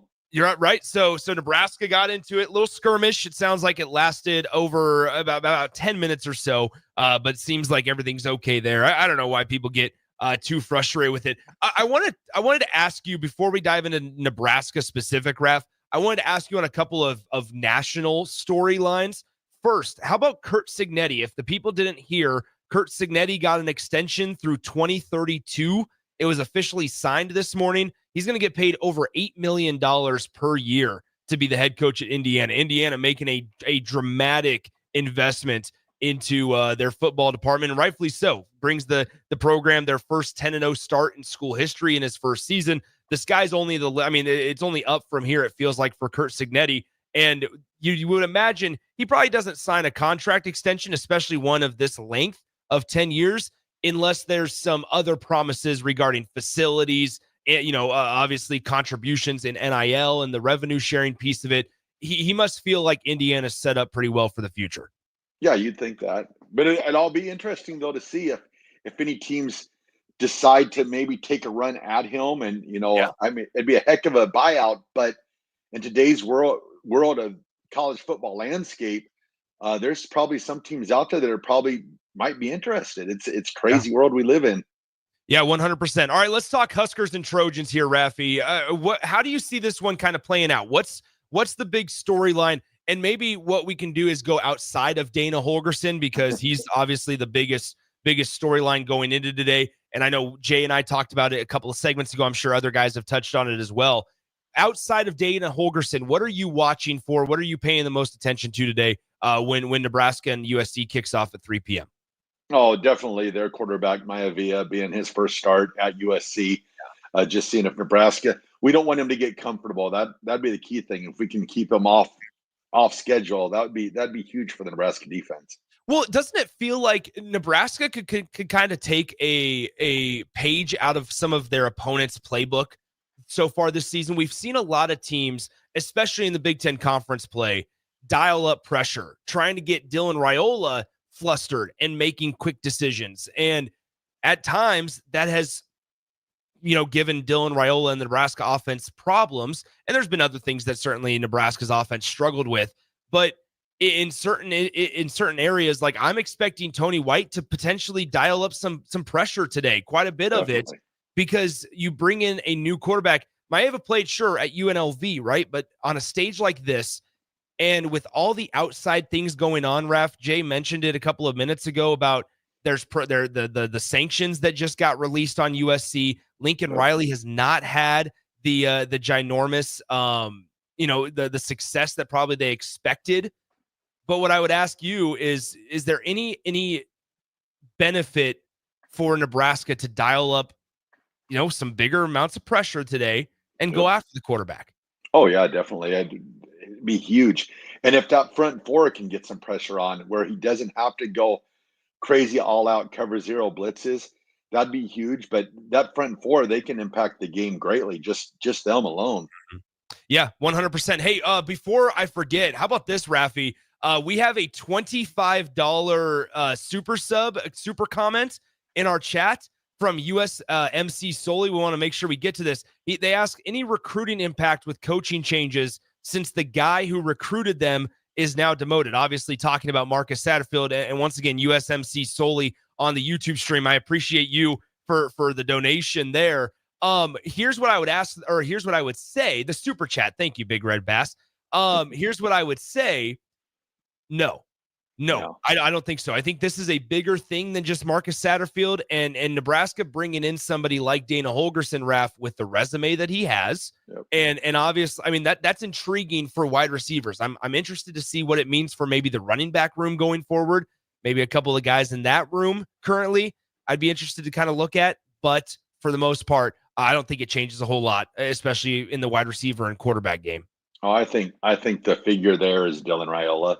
I think he's the integral part. If you want to see recruiting fall off in Nebraska, if you see him go elsewhere, that's where you would see a huge hit to the recruiting. But I don't think Satterfield being demoted is going to affect recruiting one bit. I think it's going to continue to progress. I think there's still a lot of receivers out there that want to play, with Dylan Raiola. Yeah, I would absolutely agree. All right, we'll talk a little bit more about this game. By the way, this segment sponsored by our friends at the Kindler Hotel. Book your stay today at the Kindler Hotel in one of their 45 well-appointed guest rooms. They provide luxury in the heart of downtown Lincoln. Enjoy a drink at Boitano's Lounge while you're there and take in the outdoor patio. Book your stay today at thekindlerhotel.com. All right, Raf, key to the game. Who is somebody on defense that you say, all right, we need this guy to step up today to really make a difference? I'm going to not individual wise. Well, the linebacking crew. I think that'll be huge for Nebraska because the why am I forgetting? Oh, the Lincoln Riley offense. There's a lot of throws to the running back, stuff underneath. He's always had a very sophisticated passing game. So it's those linebackers, if they can cover those backs on the backfield and not give up anything like that, I think we should be good. And I'd love to see big games out of those young guys. So we'll see. Yeah, it feels like there's a big opportunity for Nebraska's front four today as well. I think there's a chance for them to maybe Ethan Garbers had that long run against them 2 weeks ago when UCLA came to Lincoln. It's basically, I think, for me, mitigating that risk of where you're allowing the new starting quarterback to kind of break one off on you. You can't allow that to happen if you're the Huskers defense. And once again, I'm real interested in the morale of the defense and how it's changed and how it kind of fluctuates during the game. And I say that because we know what happened after or during Indiana, right? Jamari Butler talked about it. Jamari Butler came out and expressed his frustration with it as well, coming off of that bye week where it was essentially Nebraska, when they would allow something dramatic to happen, then guess what? They would get down on themselves. And you saw that kind of translate to the field. You can't allow that to happen today. Like Matt Rule spoke about it on Monday as well, regarding they have to get out of this mindset of the woe is me, man, we need to dwell on this. All right, we need this wholesale change after, it's a bye week. We need a wholesale change. No, they got to get out of this mentality and just go play football. So if Nebraska does allow an explosive play from a collective group, I in the defense, I'm looking like, all right, who's stepping up? Who's going to get Nebraska off the field? Who's going to go make a play? And we heard so much. I go back to the offseason and the early season. We heard so much about those two guys up front, Ty Robinson and Nash Hutmaker. Yep. All right, steady the ship for the boys today. Those two guys, I think it's a big chance for them. Yeah, not be intimidated. Take the fight to USC. We've seen so many games over the past years where I just feel like Nebraska's never took the fight to the other team. It's like, impose your will on the other team for once, not take the punches and react. Throw those punches. Come out, maybe the little fisticuffs or whatever it was at the 50-yard line, maybe that's something, they can take that, use that fire, take it into the game for once, not react, be the ones that take the fight to USC. Yeah, I would absolutely agree. I think there's also something to be said about, especially defensively, there's not going to be a whole lot of USC energy in the game, I feel like. And from the stands is what I'm getting at. This is not a primetime kick. Nebraska's not number 4 Penn State. This is not a similar environment that we saw maybe a couple of weeks ago when USC, frankly, should have beaten top 5 Penn State, but they gave the game back to the Nittany Lions late in the later stages of it. I just wonder at times, like Nebraska, once again, on the defensive side of the ball, who's going to be that guy that is able to make the turnover or force the turnover, if I might say, where Nebraska, there's going to be tons of Husker fans. I would imagine, 20,000 at least Husker fans have made the trip out to California. I know Husker fans that lived in Alabama and live in other, and I don't even just say Alabama because you're there, but lived in Alabama, and they are either alumni or just fans of Nebraska. But this is a matchup between Nebraska and playing in California in November that we've been talking about since USC, UCLA, and the other teams joined the Big Ten. This has been one that Husker fans have kind of circled on it because normally it's not 55 degrees and, moderate in Lincoln in the middle of November. And so this is one where I think a lot of Husker fans have been waiting on. They made the trip out there. You can't have an egg. You can't lay an egg. And Nebraska, though, on the field, they got to figure out a way to bring some of their own energy. They can't rely on all the Husker fans that traveled. They got to go out there and make a play. You know what I'd like to see today? Maybe spark a little energy. See Barney back on a punt return. Yeah, I don't know, Ref. I know you're like a big stan on that. I just don't know if we'll ever see Nebraska in this stage ever try to return a punt. I just don't. I think they have something with Isaiah Garcia Castaneda that it's been fundamentally sound. It's not exciting. It's not explosive. Don't get me wrong there. It's just, I just don't know if Nebraska's at a spot right now. And this is, pretty indicative, I suppose, of Nebraska's special teams this year. I just don't know if they're at a spot where they trust guys to be able to return, return whether that's punts or kicks. Yeah, that's frustrating. I feel like we leave yards out on the field every single game. We're starting possessions because we're just fair catching when, we have a chance to add, 10, 15, 20 yards. I mean, that's huge. If you look at the analytics in college football and pro football, just those extra yards, they help drive so much. I feel like we leave that out on the field every single game. Yeah, I would absolutely agree. All right, Raph, what's your expectation for today? Who gets it done? And what's the score? I'm going to say Nebraska 27, USC 17. Okay. The rise of Dylan Raiola begins again. Yeah, I'm somewhat in a similar. I actually think it's going to be a little, pretty similar. Everybody's around that middle 20 number for Nebraska. I wouldn't be surprised to maybe see a little bit more from the Huskers today. I think they really try to air it out today. And I think Dylan Raiola gets into a rhythm early on. I think that, and mostly that'll be credit to Dana Holgorsen. I think I said it with Jay, and if people are just now joining us, I think something to watch today, rather than just play calling on the surface, I think you need to watch the rhythm, what is set up, right? Do we see something that might not have worked in the first quarter, but then have that be something that is built off of in the third and fourth quarters, right? Like, I think there's something to be said there. I think there's a lot of other distractions going on with the USC program right now. I think that even though the violations that were handed down are technically a slap on the wrist, this is a 4-5 team. It's a very dire time for USC.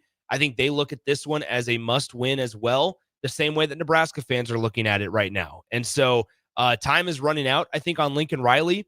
And it's when diamonds are made in pressure, but also, if you're not built for it, you can fold under pressure as well. Hopefully Nebraska's not the team to fold. I have it being about a 24-17, 24-21 type of game. I know it's pretty similar to what everybody else is saying.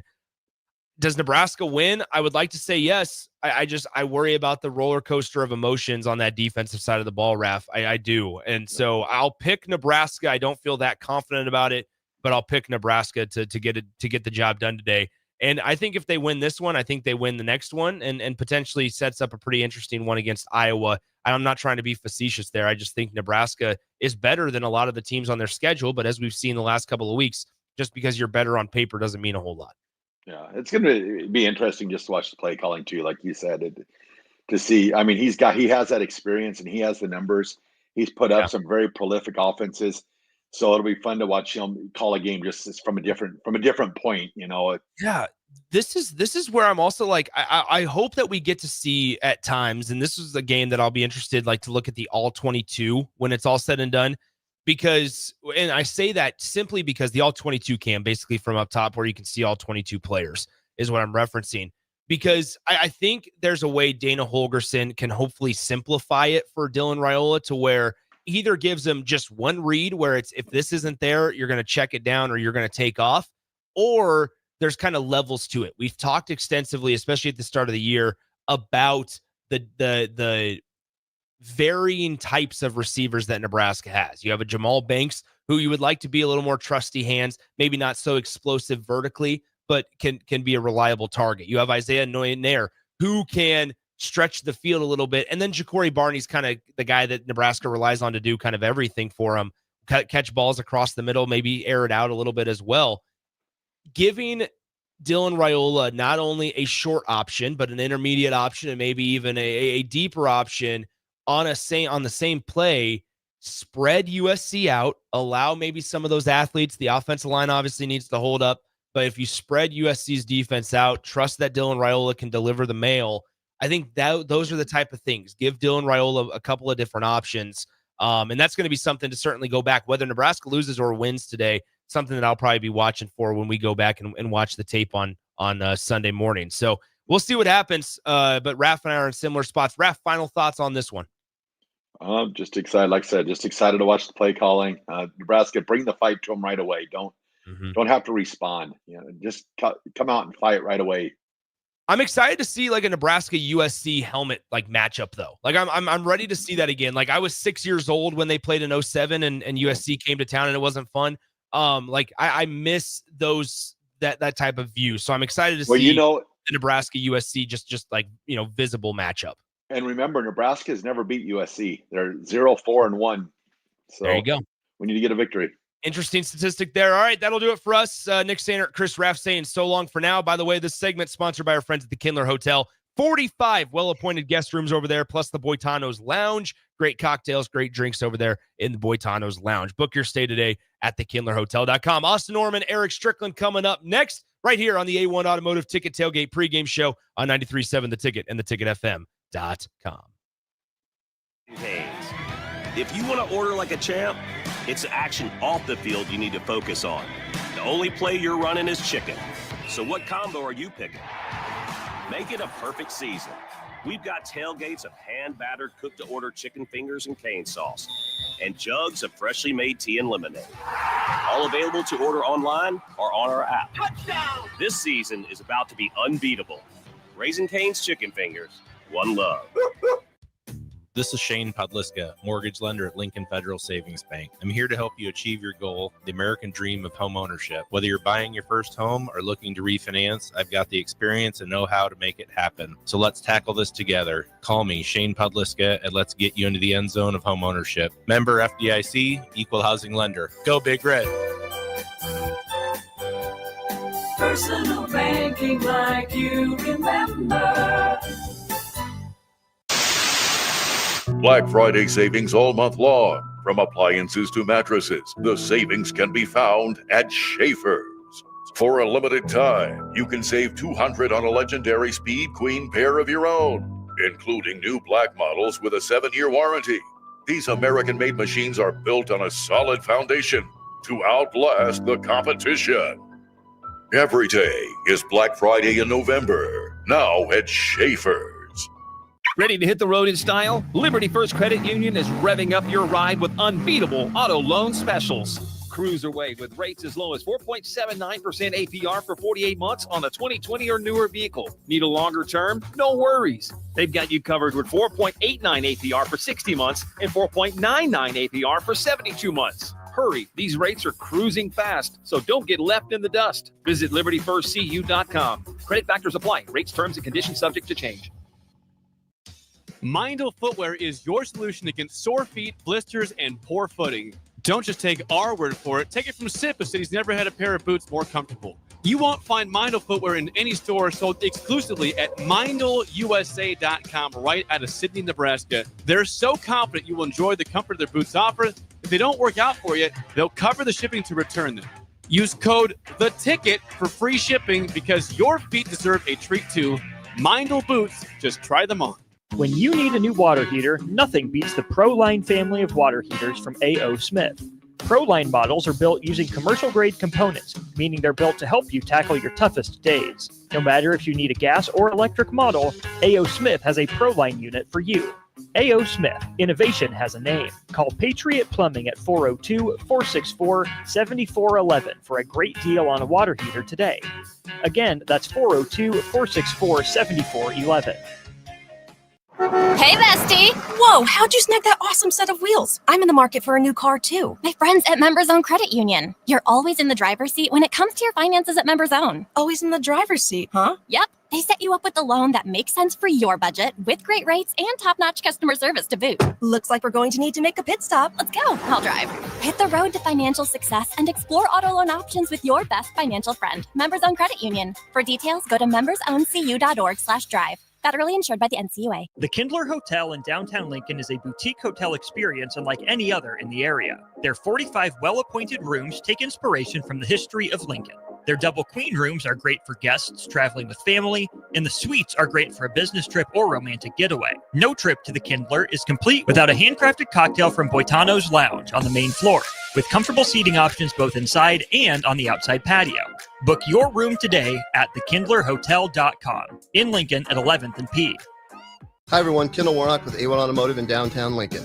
If you're looking for an automotive repair facility you can genuinely trust, we would be grateful for the opportunity to earn your business repairing your vehicle. We have ASE master technicians and qualified to work on a variety of vehicles from Hondas to Porsches, Jaguars to Toyotas, and Chevrolets to Fords. We pride ourselves on customer service and relationships, and we would be grateful for the opportunity to serve you. Give us a call at 402-477-4660. A1 Automotive, always honest answers. If you're a homeowner or a business owner, you have a lot of projects, and no one has an unlimited budget or time. Sunbelt Rentals makes all jobs less stressful with no need to purchase large equipment or hire a crew. You can do it yourself with rentals and everything from aerators and power rakes for spring yard work to stump grinders, concrete mixers, tile saws, and more. Check out their inventory in Lincoln, north of Cornhusker Highway on 56th Street, or online at sunbeltrentals.com. Ever wish you had another light switch on the other side of the room on a dark night? How much better would you sleep at night if you had a ceiling fan in your room? The High Electric Service Department is here to make your electrical what-ifs a reality. Whether you're looking to replace some outdated light fixtures or brighten up your counters with under-cabinet lighting, High Electric can handle all types of residential electrical installations and services. Give Erica a call at 402-466-6606 or visit high-electric.com to get started. General Fire and Safety has been keeping Lincoln businesses and commercial structures safe for more than 50 years.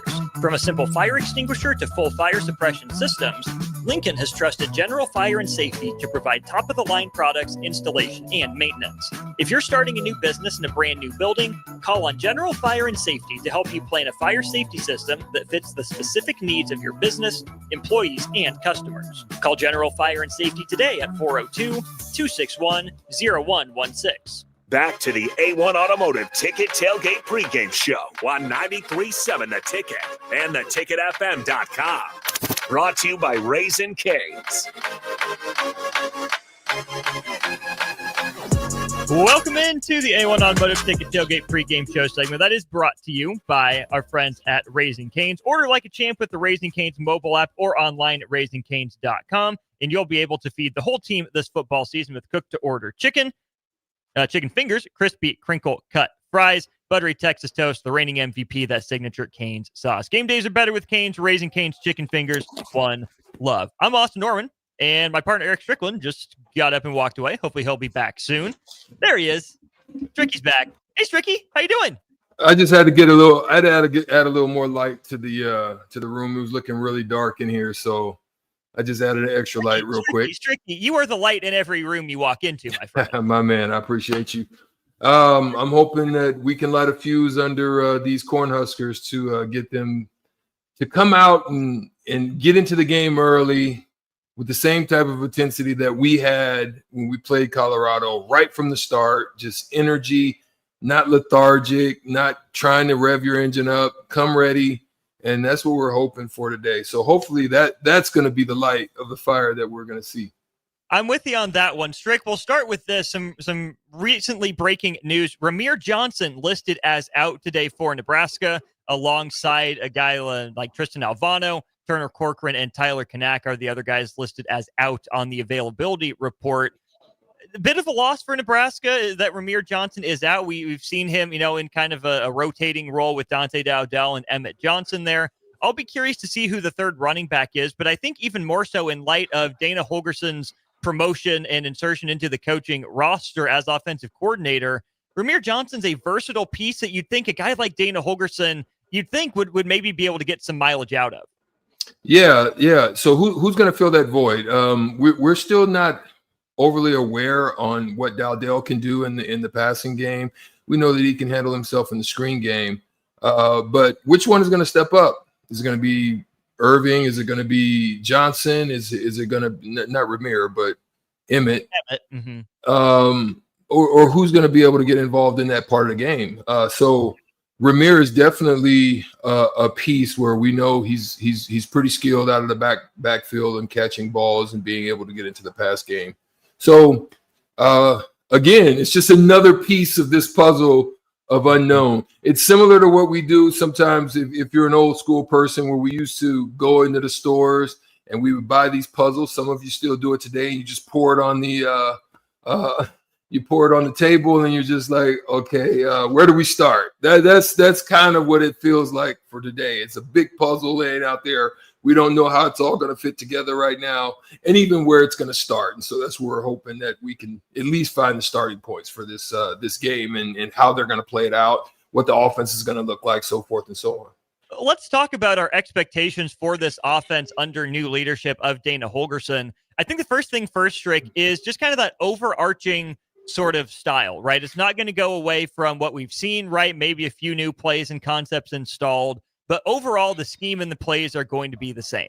But do you think that Nebraska will play at the same tempo? Do you think that they'll still huddle up between plays, or do you think that Dana Holgorsen will have Nebraska going up tempo and playing quicker now?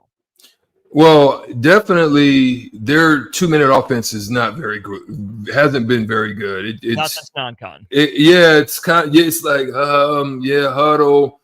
2 minutes, it'll be under 1 minute and you still haven't moved 20 yards. I mean, there's no sense of urgency. There's no sense of urgency. And so is that going to be a part of it? Is it going to be big plays, intermediate plays, run up there, get right back into it? Don't allow rotations. Yeah, I know you want to get guys in and out. You got different formations and first down may look different than a third down, obviously. But sometimes I think you mix it up. This USC team has no clue outside of what you've done, what you're going to do.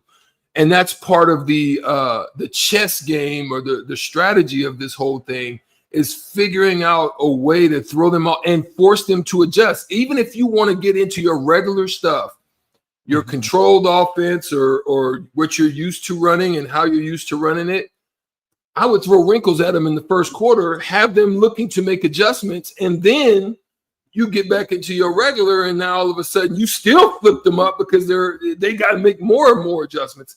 You want to keep them off their feet, and they're reeling too. They're struggling too. They're looking for their identity, but this is a tremendous opportunity to get a win where you can still throw wrinkles into the game without people having too much footage on you outside of what Satterfield was doing. Well, and this is also, Strick, I mean, Nebraska has to play to win this game, right? Matt Rule said the move was made for this year. He said that specifically about the young guys, right? This isn't a move for next year. It's a move about right now, getting this team bowl eligible and hopefully beyond.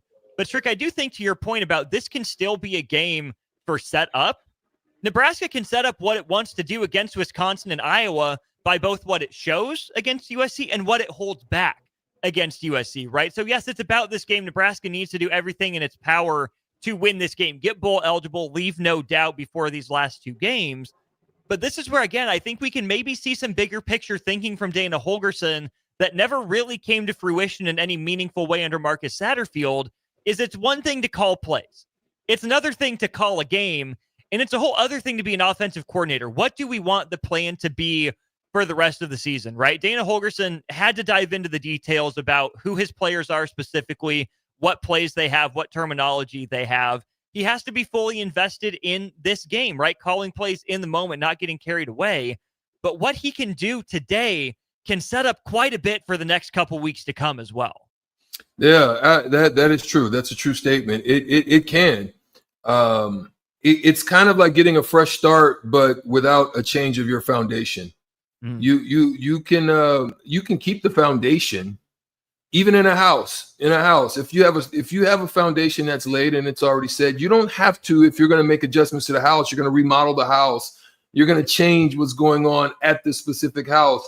Tear some things down, tear some walls down, make a new room, all the different things you can do with the house without having to tear down the foundation. That's where Nebraska's at right now. They can work off of a foundation of what they have, the players that they have, their unique skill sets, but you don't have to overhaul everything, and that can be very costly, and that can mean costly in wins, costly in the fire and the support of the fans, and all of these things. You don't want to have that cost put into it by changing the whole foundation, but you can prepare for what it's going to look like, what it's going to feel like, what the possibilities of what this relationship between Raiola and Coach Holgorsen is going to look like, if there's going to be a continuation of that. And so there's a lot of things that they're going to be able to see within these next 3 weeks. On our Starter Heyman Jewelers text line, 402-464-5685, we are where you are always invited to be part of the conversation. Bo Lever says he's joining via the app. Welcome. Be like Bo Lever. Download the app. It's free on your app store take us worldwide, take us countrywide, right? But Lever says he's flying home from Orlando today, hoping he can get the last half of the game on the plane. He also says he thinks the team can win the game. And Strick, that's just the thing. When you get Nebraska USC, you're expecting some heavyweight fight. But we talked about it all week during On the Block. Both of these programs have issues. You can see what USC's strengths are, right? Athletes on the outside. They made the switch at quarterback. Lincoln Riley is one of the best play callers in the business. But you can also see what Nebraska's strengths are, right? I think Dylan Raiola is a strength against this defense. I think that Nebraska's ability to run out a couple different running backs in Dante Dowdell and Emmett Johnson could be an advantage for Nebraska if Dana Holgorsen chooses to use them, as well as that element of surprise, right? USC not necessarily being perfectly prepared for what's coming like they might be on a regular week. You can find a stat, you can find a note that points to USC having the upper hand. You can find a stat, you can have a note that points to Nebraska having the upper hand.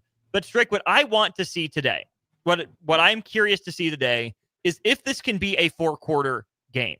USC has been up at half very often in Big Ten conference play, and yet they sit at just 2 and 5, I believe, in conference play is all they are right now.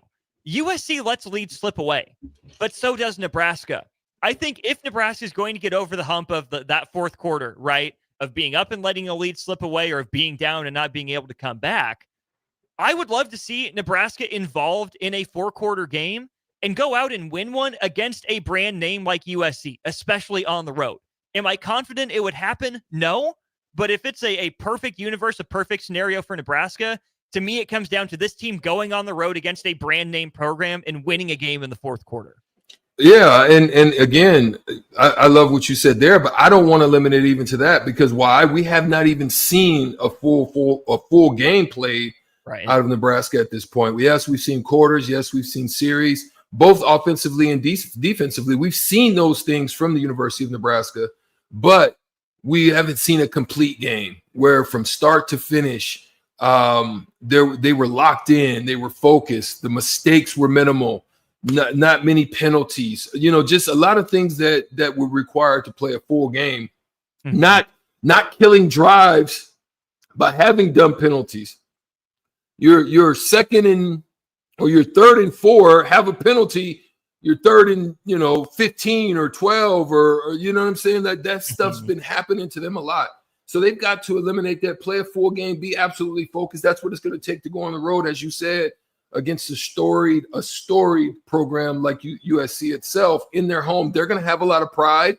They have dignity. They care, I'm sure themselves.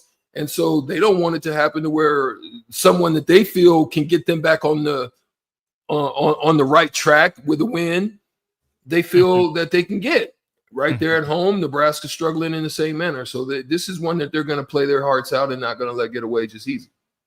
Last thing for you, Strick, before we turn it over to Rico and to Chancellor for the next segment. There's been a lot of talk about the offense. Is this a game that Nebraska is going to have to win because Dana Holgorsen provides the spark and Dana Holgorsen has put the offense in more positions to succeed? Or is this a game where there's going to be a learning curve for the offense and Nebraska needs to lean on the defense to play like it did against a team like, say, Colorado, for instance, and the defense has to carry the water for the offense till next week? Well, you want to see some incremental growth, meaning we understand that we're late here, but you still want to be able to see something that you can, out of your observation of what you have seen, you can look at this and say, oh, okay. You can see there's something different. If you start to see a lot of the same stuff, you're probably going to be a little bit of concern. You're going to have some concern. But if you start to kind of see something, so what I mean, it's got to be incremental. You want to see maybe some improvement in the red zone, right? You want to see when they get to the red zone that they're effective. Even if they come up short this game, you just want to see those type of things, effectiveness in the red zone. Maybe some good domination in the run game. Maybe some change of tempo.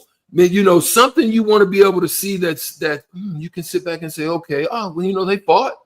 As long as you don't say that quit, that bad body language, that just the things that we've been seeing with Nebraska as of late, you want to just see some form of energy, some change, definitely getting out early, getting off to good starts, not starting off with these lackluster offensive series and giving up big plays and so forth and so on. So that's what they want to try to want to see. I don't think you want to necessarily see this shoot to the moon. Now, if you see that, great. Cool. But I think that can be misleading in a lot of ways, because you can have one-offs. You can have Mel Tucker type situations where, you get off like gangbusters, and the next thing you know, you're trash, right? So we don't care about that. If we can just see some incremental growth, some areas of change, I'm sure that most people will feel okay and feel happy. You brought up two areas here, red zone and third down. Right now, Nebraska is 26 of 36 in the red zone. That's 72%. Not great, not terrible. Opponents are at 83% against the Nebraska defense, 20 of 24. Then Husker offense on third down this year, 55 for 127. That's 43.3%. So those are the numbers to keep in mind if you're looking at those two areas. Like Strick said, like Jim said on our YouTube stream. We're about an hour and 15 minutes out from kickoff at the Coliseum, Nebraska against USC. No Ramir Johnson for the Huskers today. Ankle injury suffered against UCLA, sidelining him. All right, Strick, Huskers getting it done, or do we wait till next week to see if the Huskers get bowl eligible? I'm going to continue to have faith in the defense, right? I believe the defense will play well. I'm going to say again, incremental growth. So out of the offense, if we can get another 7 or 10 points, then I will feel confident that we will take a win. And therefore, for me, like 27-20. I like it. Appreciate you hopping on, partner. Have a great rest of your day. I'll talk to you Monday.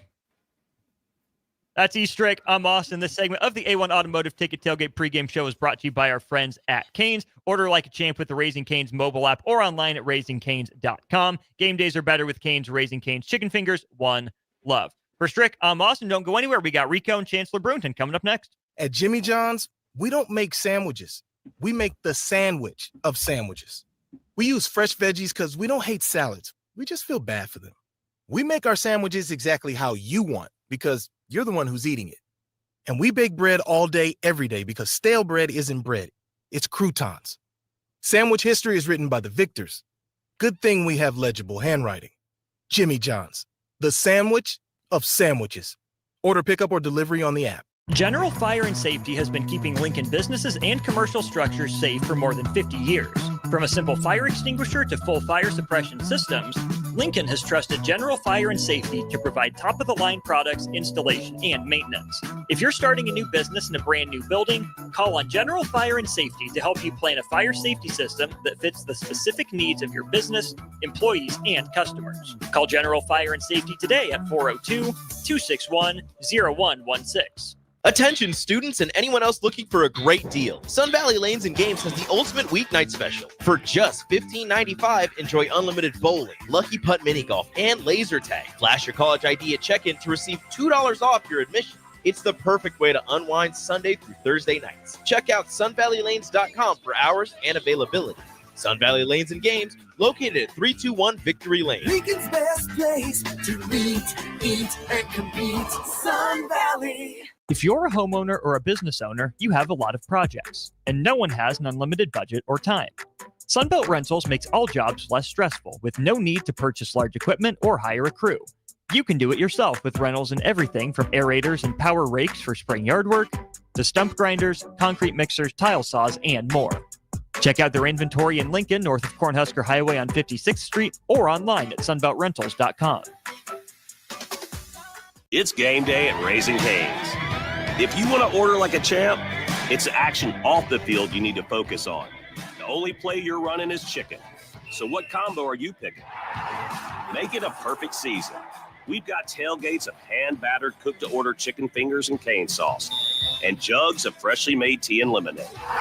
All available to order online or on our app. Touchdown! This season is about to be unbeatable.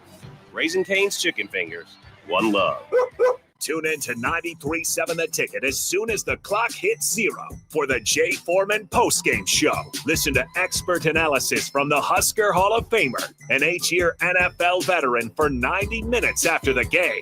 The Jay Foreman postgame show, sponsored by Anderson Ford, Tanner's Bar and Grill, Tavern 180, Elway Power Sports of Lincoln, Vinnie Kreekak of State Farm Insurance, and Action Plumbing, Heating, AC, and Electrical on 93.7 The Ticket and theticketfm.com. Hi everyone, Kendall Warnock with A1 Automotive in downtown Lincoln. If you're looking for an automotive repair facility you can genuinely trust, we would be grateful for the opportunity to earn your business repairing your vehicle. We have ASE master technicians and qualified to work on a variety of vehicles from Hondas to Porsches, Jaguars to Toyotas, and Chevrolets to Fords. We pride ourselves on customer service and relationships, and we would be grateful for the opportunity to serve you. Give us a call at 402-477-4660. A1 Automotive, always honest answers. If you're in Seward or Milford, listen up. Select Plumbing is now servicing your area with no trip charges from Lincoln. Select Plumbing works on a variety of issues for your home and business, including general plumbing, water heaters, faucet and fixture repair, underground sewer and water repairs, backflow testing, and more. Keep your property free from leaks and other issues. Call today for a free estimate, 402-560-6197. It's not just Lincoln, Waverly, and the surrounding area anymore. It's also Seward and Milford with no trip charges. Contact Select Plumbing to inquire at 402-560-6197. Hey everybody, this is Chris Beecham from Brand Lincoln Podcast and Perch Merch, your go-to in Lincoln for printing and promotional needs. Speaking of that, we are running a huge hoodie sale now through November 30th to save you big money on great brands. 20% off everything from Nike and Bella Canvas pullovers to Gildan and Port & Company sweatshirts and district fleeces. Get yours for your group or organization today by calling us at 402-217-5212 or go to perch-merch.com. The Kindler Hotel in downtown Lincoln is a boutique hotel experience unlike any other in the area. Their 45 well-appointed rooms take inspiration from the history of Lincoln. Their double queen rooms are great for guests traveling with family, and the suites are great for a business trip or romantic getaway. No trip to the Kindler is complete without a handcrafted cocktail from Boitano's Lounge on the main floor, with comfortable seating options both inside and on the outside patio. Book your room today at thekindlerhotel.com in Lincoln at 11th and P. Wall to Wall Wine and Spirits is your place in North Lincoln to go for all your needs in wine, spirits, and beer. They also have a large variety of cigars in their walk-in humidor, and they have a top-notch walk-in, temperature-controlled, high-end wine room. Plus, you can enjoy free samples from their tasting bar. There's only one place to go for all your needs for wine, beer, spirits, and cigars. Wall to Wall Wine and Spirits on North 27th Street in Lincoln. Back to the A1 Automotive Ticket Tailgate Pregame Show on 93.7 The Ticket and theticketfm.com. Brought to you by Perch Merch.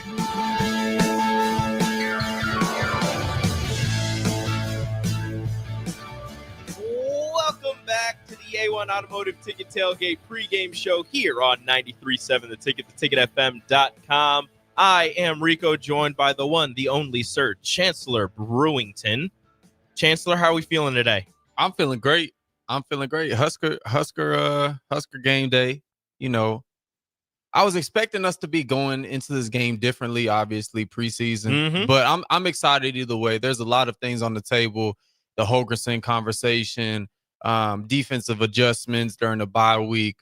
There's a bunch to get into, but I'm really excited. There's a lot of things to look forward to today. There's a whole lot going on today, and Nebraska's out in California getting ready to play in the Coliseum, taking on the USC Trojans. Kickoff scheduled for 3 o'clock here Central Time. This segment brought to you by Perch Merch. Perch Merch is your one-stop shop for all your printing and promotional needs in and around Lincoln. Screen printing, embroidery, vehicle wraps, and more. Go to perchmerch.com. And, I mean, we'll just hop right into it. A name that you mentioned that is extremely important in this one. Dana Holgorsen gets the OC job for Nebraska, has 2 weeks to, quote, unquote, install his own offense or get familiar with the offense and kind of call plays the way that he would see fit while still using the same terminology, the same playbook and whatnot, as to not throw things off for your true freshman quarterback and for the rest of the offense. What are you looking for from a Dana Holgorsen-led offense? We'll just say it's the same playbook, same plays, everything's the same. It's just a different person calling the plays. Yeah, for sure. I think, you know, you go into every game in the Big Ten, especially when you get in a conference play, you're adding in, you know, in itself with the playbook you already have, you're adding in, 5 to 6 new plays. So maybe in this bye week, they added 10 new plays. You know, that's not anything crazy. Same philosophy off of what they're already doing. And then, with Holgerson, I'm just kind of I just want to see the philosophy and how he gets to things. We're going to see a different type of run game, I would expect. Same, there's going to be the same plays, maybe some plays they haven't ran as much, or just run them in a different formation. Specifically talking about the run game there, then with the pass game, I would say definitely some quick game, getting the ball out early, and getting Raiola in rhythm. I've said it all week. I think Holgerson has been experienced with a guy like Raiola. With his experience with West Virginia and Oklahoma State, and just his experience being a well vetted OC. So get in some sets and some formations and some concepts that Raiola is comfortable with, right? And then also utilizing our running backs and getting some things going. I think the offense will be a lot smoother today. Okay, if you've listened to On the Block at all this week, I know that Austin Orman went through the Dana Holgerson-led offenses from his time at Oklahoma State, at West Virginia, at Houston, many of his other stops. I think it was like 19 seasons in total, where he was either the OC or the head coach, and we'll just say that he was, probably in charge of the offense at some point. And there were more often than not a pretty close percentage of run plays to pass plays. There were a few seasons where they actually ran the ball more than they passed the ball. So I would expect to see more of a traditionally run game called game today versus USC. But again, he's only had 2 weeks to install things. He's still going to be, he's extremely smart, extremely knowledgeable, and has the what's the word I'm looking for? The history and everything behind him, where he can kind of step into this situation and he knows offense well enough where he might not be used to the same terminology, but he'll be able to get with it quick enough to be able to let these guys know what they're going to do. And I'm extremely excited to see how different the run game actually looks. I mean, the pass game, obviously everybody's extremely excited about that. Dana Holgerson, kind of known for the air raid type of offense. Rule already said they're not going straight into an air raid. They're not really planning to do that, but who knows, going forward in the future if he sticks around. But the run game is something that I'm extremely excited to see if there's any change there. But speaking of the run game and the pass game, the availability report, no Ramir Johnson today. He is going to be injured, or he is injured. He is out. On the questionable side, not a single person, which means Dylan Raiola going to play, not questionable, full go. Yeah, I think that affected the spread a little bit. I think it went from 9.5 to 7.5 when that news came out. Rightfully so, though, because if you have Heinrich in there, and I think Heinrich's a talented athlete, but it's just a different ball game. I think the odds go to Nebraska if it's Raiola starting at quarterback. You get to open a lot of things up, and I think Holgerson can have some fun with Raiola and get in some things and really see the full potential of this offense. Maybe not just today. I mean, maybe not today. We're going to see it all happen and click together. Rome wasn't building a day, but maybe this is a stepping stone into, a good Wisconsin performance and then into a good Iowa performance. I just want to see improvement. That's what I want to see. I don't need to see, the 2021 Chiefs, right? But I would like. I mean, it would be nice. It would be nice. I would like to see Raiola throw for 485 yards, right, with 3 tuds. I would love that. But at the end of the day, I just want to see good football and just moving the football. And one specific spot I want to see improvement on is the red zone. Yes. When we get down there, I believe going into I think right after Ohio State, we were 68% in the red zone, and that puts us in the 14th percentile in the nation, 128th ranking, right? So we had to get better in that area. When we get down there, we got to take advantage of that, whether it's high red, low red, whether it's, we've got stopped on the goal line. I don't know how many times this year. It's ridiculous. It's ridiculous. We're trying to jump over the pile from 3 yards out. Because it's one of those things where you're on the one, you're not going to kick the field goal. Like, you're right there. You either score or you give them the ball at the one, and you feel pretty good about your defense making a stop there. Yeah, and I think it also goes to some of Satterfield's criticism that people have been saying, and I agree with it. Some of the lack of creativity down the red zone. You just settle for throw a fade right to your big 6'4" receiver instead of dialing something up. You see across the league. You go see how we played. Ohio State, when they get in the red zone, they get to exactly what they're good at, right? And I think Nebraska during these next 3 games can find an identity. But I think that's Holgerson's job, is to put this offenses in positions where they perform best and can execute at a high level. And a lot of focus is on the offenses for good reason, with Daniel Holgerson coming in and taking over the OC duties for Nebraska, and for Jordan Mayava taking over the quarterback duties for USC. But something that may be lost in the shuffle is, which defense do you think is able to adjust faster? Yeah, that's because USC is going to have to deal with different plays, different play calling from the rest of this season for Nebraska, whereas Nebraska is going to have to adjust to a more athletic quarterback, but you have film on him from his last year at UNLV. Yeah, I think, the quarterback run is some of the hardest stuff to stop in college football for a defense. So, making sure the guys are in the right run fits, and then also you got the genius in Lincoln Riley, and he's gonna scheme up some things, and some trickery stuff, and some triple option, whether it's extended triple option with the receiver being the third option out there. That's just what Lincoln Riley does. He's super creative, so guys just have to understand that there's gonna be some wonky stuff, some special plays that people say. Some trickery stuff, especially with a mobile quarterback, and just expect that stuff and just play, go through your keys, align the right way, and assign, and just know what you're doing out there. It's going to be extremely important for Nebraska's defense to keep him in the pocket and try to keep him from breaking contain and getting out and getting those long runs, because as you saw against, unfortunately, out of all the teams that you faced so far, Indiana, you're not too great at containing a quarterback. Yeah, that's definitely one thing I would expect to see. Some spies out there. I would expect to see, I don't know, the DN to the field, put Prince Will, put Javen Wright out there, and put him in a spy. We saw that with Garbers last 2 weeks ago against UCLA. You didn't really expect him to, get outside the pocket and make some runs, and all of a sudden he does. You're like, dang, we got to put a spy now. So, I think we learned that lesson, and then contain. You got McGahee last week or 2 weeks ago, losing contain, going for the sack, right? So those type of mistakes we can't make, and especially them being at the home turf. Don't let them get any type of field advantage. No, you can't let them get their crowd, regardless of how small or large it might be, to get hyped up down there in Southern California. And another small change that I don't know how many people, and also I said Indiana, I meant UCLA.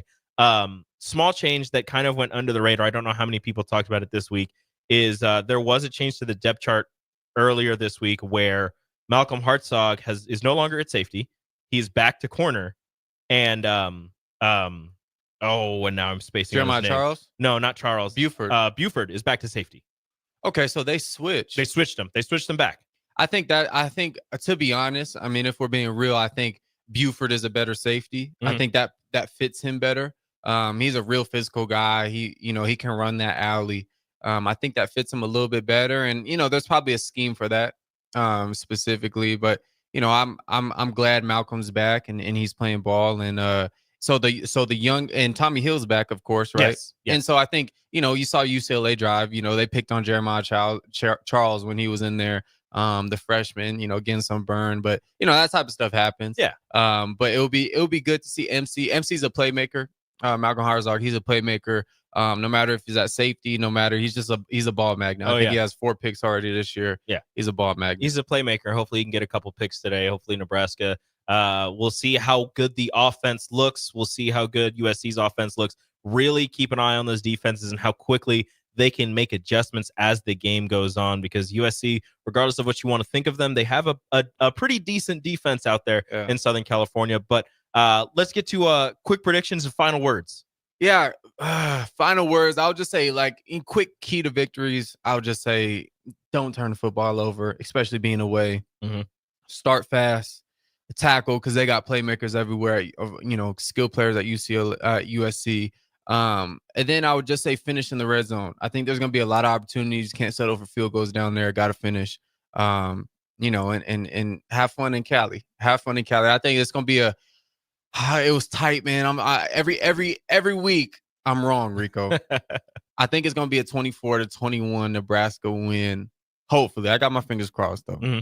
I have chosen Nebraska every week and have been wrong, obviously for a couple of those. Unfortunately, I don't think people are going to like what I have to say this time, but I'm going to give you some quick, just a kind of a two-parter first, which is keep Dylan Raiola clean, and Dylan Raiola, take your time. Don't get sped up, but take your time, and then overall be physical. This is a team where if you can be as physical as you were against Colorado earlier in the season. This is a team that I think you will be able to take advantage of that and go out and get the win. However, I think the quarterback situation, I think Jordan Mailata is going to prove more important to USC than Daniel Holgerson. I think the offense is much more improved, but I don't think they get it done. I got USC 38-31. Oh, yeah. 30. Oh, lots of scoring. We're scoring 31? Yeah, lots of scoring. So success from hiring Holgerson? It'll be good, but it's, defense just crumbles or what? No, I just think it's a running quarterback, and you got gashed by Ethan Garbers 2 weeks ago. This guy can actually run, so we'll see. I hope I'm wrong. I really do hope I'm wrong, but that's going to do it for Chancellor and myself. I don't know if Chancellor's going to come back, but I think I'm done here for the day. This segment brought to you by Perch Merch, your one-stop shop for all your printing and promotional needs in and around Lincoln, screen printing, embroidery, vehicle wraps, and more. Go to perchmerch.com. Up next, Harrison Arns and Chris Kolarovich bringing you some action here on the A1 Automotive Ticket Tailgate pregame show. General Fire and Safety has been keeping Lincoln businesses and commercial structures safe for more than 50 years. From a simple fire extinguisher to full fire suppression systems, Lincoln has trusted General Fire and Safety to provide top-of-the-line products, installation, and maintenance. If you're starting a new business in a brand new building, call on General Fire and Safety to help you plan a fire safety system that fits the specific needs of your business, employees, and customers. Call General Fire and Safety today at 402-261-0116. Hi everyone, Kendall Warnock with A1 Automotive in downtown Lincoln. If you're looking for an automotive repair facility you can genuinely trust, we would be grateful for the opportunity to earn your business repairing your vehicle. We have ASE master technicians and qualified to work on a variety of vehicles from Hondas to Porsches, Jaguars to Toyotas, and Chevrolets to Fords. We pride ourselves on customer service and relationships, and we would be grateful for the opportunity to serve you. Give us a call at 402-477-4660. A1 Automotive, always honest answers.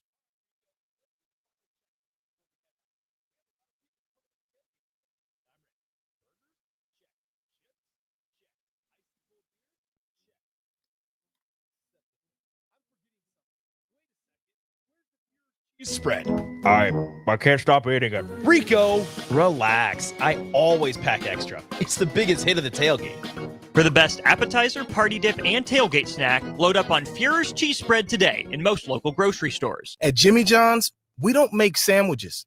We make the sandwich of sandwiches. We use fresh veggies because we don't hate salads. We just feel bad for them. We make our sandwiches exactly how you want because you're the one who's eating it. And we bake bread all day, every day because stale bread isn't bread. It's croutons. Sandwich history is written by the victors. Good thing we have legible handwriting.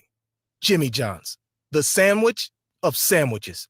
Order pickup or delivery on the app. If you're in Seward or Milford, listen up. Select Plumbing is now servicing your area with no trip charges from Lincoln. Select Plumbing works on a variety of issues for your home and business, including general plumbing, water heaters, faucet and fixture repair, underground sewer and water repairs, backflow testing, and more. Keep your property free from leaks and other issues. Call today for a free estimate, 402-560-6197. It's not just Lincoln, Waverly, and the surrounding area anymore. It's also Seward and Milford with no trip charges. Contact Select Plumbing to inquire at 402-560-6197. This is Lincoln's home for sports talk on the FM dial. Also online at theticketfm.com. On the internet. KNTK FM Firth, 93.7 The Ticket. Wall-to-Wall Wine and Spirits is your place in North Lincoln to go for all your needs in wine, spirits, and beer. They also have a large variety of cigars in their walk-in humidor, and they have a top-notch walk-in, temperature-controlled, high-end wine bar. Plus, you can enjoy free samples from their tasting bar. There's only one place to go for all your needs for wine, beer, spirits, and cigars. Wall-to-Wall Wine and Spirits on North 27th Street in Lincoln. Ever wish you had another light switch on the other side of the room on a dark night? How much better would you sleep at night if you had a ceiling fan in your room?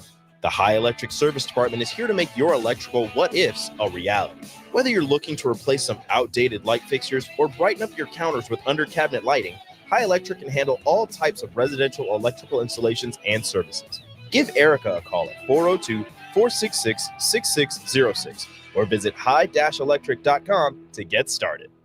Hey guys, it's Nick. You know how much I love beer, and this game day, show your Husker pride with Dear Old Nebraska Brew, the official beer of the Nebraska Alumni Association. Brewed by Nebraska fans, for Nebraska fans, Dear Old Nebraska Brew is your go-to for every kickoff, touchdown, and celebration. Whether it's tailgating, watching the game at home, or gathering with friends, this beer is there to bring that perfect game day refreshment. Dear Old Nebraska Brew embodies the spirit of Nebraska with every sip.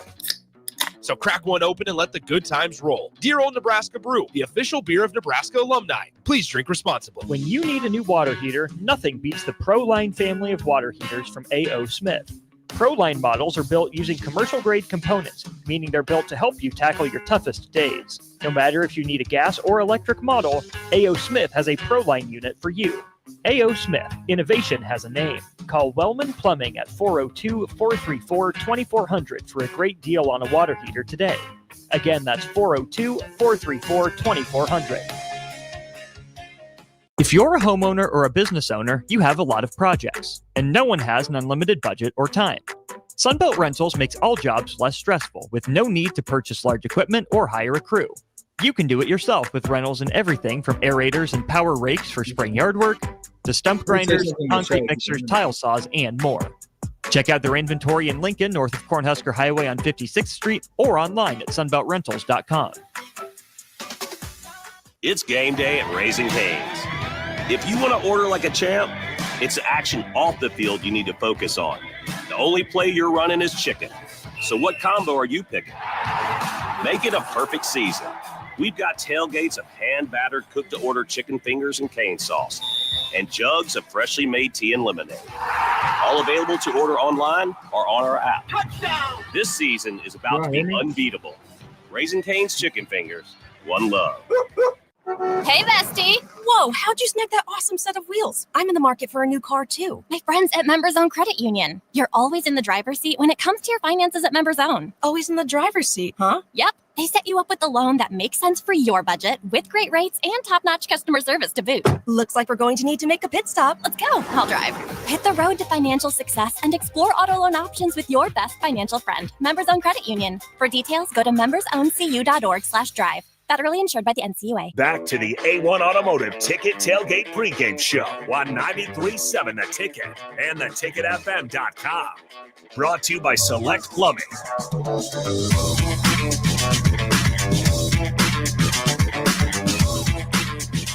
Hey, there All right, welcome back into the A1 Automotive Ticket Tailgate Pregame Show. This segment is sponsored by Select Plumbing, now servicing Seward and Milford, in addition to Lincoln, Waverly, and the surrounding area.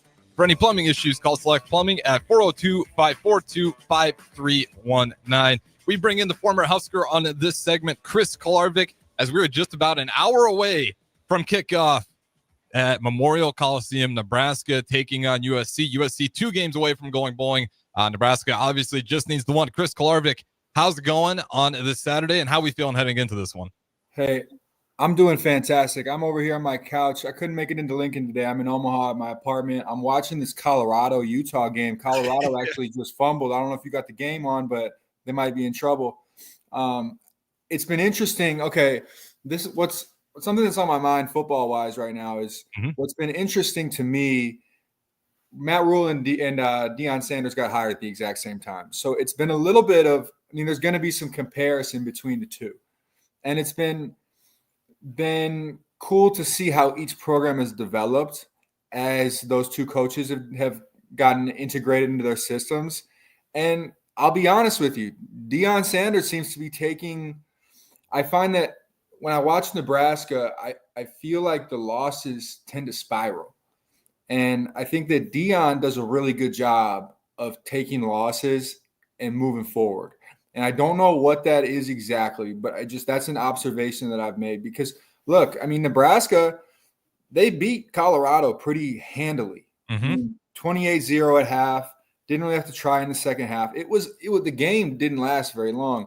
And yet Deion Sanders has now bounced back. He's 7-2, most likely going to be 8-2 after this game, and has a chance to win his conference and potentially go to the playoffs. So it's been fascinating to see the comparison between the two programs as they developed. And, hopefully Nebraska can get a win and become bowl eligible, but it's looking like Colorado's going to have a much more successful season than Nebraska is.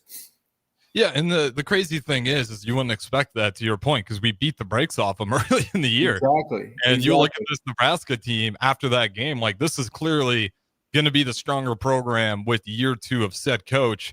But you're right. You were sitting here and looking at it. Looks like Colorado did get the ball. So 35-24, 18th ranked Colorado, likely to go get the 8th win.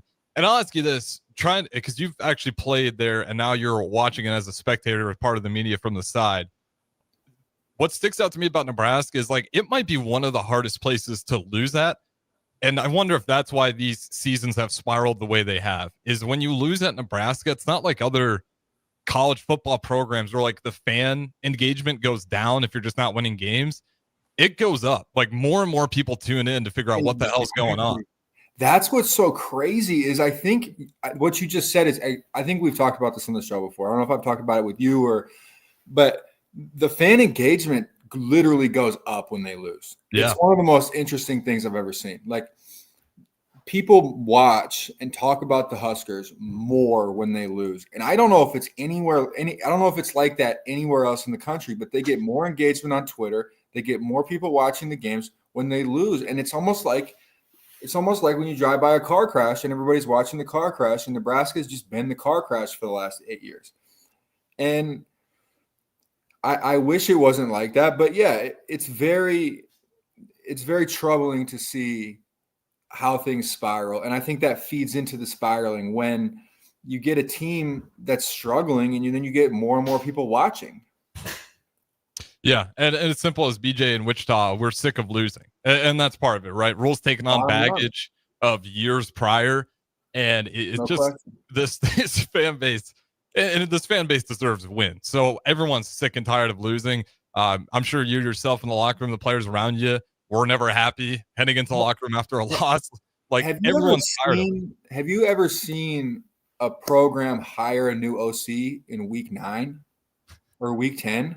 This is a first. I've never seen it in my life. You can chime in, but I got nothing. Yeah, if anybody on this listening wants to call in and give me an example, but I've never seen anybody hire a new OC in week 10 of a season. How much can he really change here? Because that's kind of the whole conversation heading into it. Nothing. You can't put in new plays. Like you just can't. I mean, it's week 10. I mean, there's nothing to do, and it feels like a move where you're looking at next season. But then what is that to the seniors that are there right now trying to make a bowl game? And it feels like, to me, the program is confused. People are lost to me. It looks like people are lost and confused. When you start losing in Nebraska, that's what happens because what I noticed, like we were talking about, is more people tune in when you lose. And what happens is more and more people start to give their opinions on things when they lose. Which muddies the waters for the program, which makes, I think, the staff and everybody around lose the vision of what they're trying to do and what their goals are for the program. Like they lose track of their vision so quickly. Whereas I see Dion and they lose to Nebraska, they lose some tough games, and they're still playing Travis Hunter both sides of the ball. They're still doing what they do. They're not really changing a bunch of stuff up, because when you get into the season, you can't go in there and just change a bunch of stuff. I mean, I remember my year was maybe a little different because we had our head coach get fired, and there's a situation where you can change a lot. But where you have the solid head coach who you know is going to be there next year, changing offensive coordinators in week 10 with a freshman quarterback is a very interesting decision to me. And obviously something needed to be done because the offense has been struggling. But to me, having a new guy that hasn't been in the locker room or the coach's offices until week 9, and now he's going to come call the plays, it just feels off to me. It just feels a little bit strange. Yeah, I mean, it's to sum it up, it certainly is strange and it is off. I mean, this offense was clearly struggling. The one thing I'd ask is that any chance it gets worse? I mean, the offense was so bad, and I think that's the hope for Rule is that no way it can get any worse. I absolutely think it could get worse. Okay. Yes. Explain it to me. I could see I could see them just getting more and more confused. I could see them just second guessing and questioning themselves because the coach, your coach, your leader on offense gets. I don't know, he didn't get fired, but basically he got fired, and I think it just causes some confusion. You have a lack of direction. You have a lack of common. You don't have that common person you can rally behind. Now there's two people, and now some people might like the old OC. Some people might want the new OC, and then it causes some discrepancies between the path that you're on and the goals that you're trying to do. And I just think it causes a lot of issues. And I would like to see out of the offense, I would like to see them let Raiola let it rip. I would like to see them let him throw the ball downfield 20 times a game plus. I would like to see them, even if he's throwing picks, to just let him let it rip, let him get experience throwing the ball, because let's be honest, that's with this type of quarterback that you have, obviously the program, it's very clear that they want him to be the centerpiece of the program. They want to make him the program, and they want to rally everybody behind him. And he's got this talented arm, and he's not really a runner. So if that's the case, I mean, you look at the great quarterbacks that have come out of college football. I mean, he likes to be the Patrick Mahomes. I mean, Patrick Mahomes is throwing the ball 50 times a game. And if you want a quarterback that's going to be the guy like that, you have to let him let it rip, even if it's going to look ugly at times. And I think you've got to let him get that experience to just throw the ball downfield. Yeah, I mean, he's got to play with a sense of freedom. He feels like the offense just entirely looks, to your point, just kind of dazed and confused, why they're not having success. And now we'll see what this looks like with Dana Holgorsen. But yeah, this whole year for Matt Rule's been interesting because I think clearly they were on the right track, right? You're 5-1 with a tough loss in overtime versus Illinois. Illinois, not a fantastic team, but a respectable loss nonetheless. You pushed it. They beat you fair and square in OT. It felt like somewhere within this rebuild, right? I mean, he came here to rebuild the program. It's pretty clear it's been broken for a while. Right. He got to a point where he looked in the blueprint for the next step, and almost like you're missing the Lego piece, whatever you want to call it. He didn't know which button or valve to hit. Like I think he was genuinely perplexed. Like, man, what the hell is it about this place? Exactly. I can't. It felt like a very confused move to me. It felt like a very, very lost and confused move. Like he didn't know what to do. Yeah, and you know what? I give credit to him. Like I'm not gonna hate on this Holgorsen thing. I do think it's probably the right move because it's so sideways already, and you just got to get a different voice. Satterfield's still there, so that should help with some of the confusion, right? Like he can at least, it's not like Satterfield's out of the door. So whatever information Satterfield has, you're kind of at his good grace if he's going to let you in on or not. Because I think the one thing that could allow them to be successful is Satterfield's got to get behind the new OC. Yes, absolutely. If there's any sort of tension or you could call it insecurity from Satterfield, where he's feeling down about it and he's in his feelings about not being the one that's calling the plays anymore, and he's kind of creating issues, that's going to be a problem. But I think if he gets behind Holgorsen and they can work together and they can change some things and they can start throwing the ball downfield and they can start letting Raiola play with some more freedom and people can be on the same page, I think that's where you could see success. And I really, that's where I could see success. Yeah. Yeah. With those guys, and that's the hope, right? That there isn't this awkward rift in the room. You had not a ton of time. I mean, really not hardly any time at all when you talk about getting ready with the offense and installing it before the season starts. To do all this in a bye week is a lot to ask. But the fact that he's still in the room, I'm sure he looked at, once Holgorsen looked at some of the things he did over with Houston, identified similar things that Nebraska does. And he's like, we'll start with those things, I'm assuming, or even just simple concepts, whether it's even the way Dylan Raiola goes through his progressions, if he's going to look at this route first or is he going to look at that 5-yard out first, whatever Dana likes to work with on his offense, he can slowly kind of tweak those things in there without having to take the whole playbook, throw it out and start from scratch, because Satterfield still is in the room. And I think to your point, that's very important. You're talking about having a freshman quarterback tweak his progressions in week 10. I mean, it feels like a little bit of a recipe for confusion to me. Well, I'll ask you this: without Dana there, and like we're steadfast, we don't change anything. Do you like our odds against USC this week with the way the offense has been? No. So, like that's where I'm at. I'm like, this is at least something. Maybe it's misplaced hope, but it's hope nonetheless. It's like hopefully this is enough to just get that locker room on that offensive side of the ball in particular, get some confidence in them. I do see some similarities. I got to be honest. I just see some similarities from when I was there. Watching the spiral, like watching how they start struggling and then people freak out and then they start throwing things at the wall to see what sticks. They start making big changes because they just don't know what to do. And they don't know, because a lot of times you would like it to be, oh, we just need this little tinker here. We just need this little something here, something there, little tinkers. But making whole organization-wide changes it's a lot to do. Yeah. And that can make it go even more up and down, bigger swings. That's the part I'm worried about is like hopefully we see it swing in the right direction. But Agreed. To your point, if that chemistry isn't there and if there is a rift between Satterfield and Holgorsen, which I'm betting that there isn't, I'd imagine Satterfield kind of saw the writing on the wall anyways. And this is a way, even if he's not the play caller, if these next 3 weeks look a lot better for Nebraska, that's going to save his career a little bit. Even though, I mean, he's not going to be out of a job forever after this one, if I'm assuming Nebraska doesn't bring him back next season. But this 3 games is like, this is going to go on his track record too. I mean, this is still a lot of his base offense that's going to be there. We keep saying it. Holgorsen's not going to just rip away the entire playbook.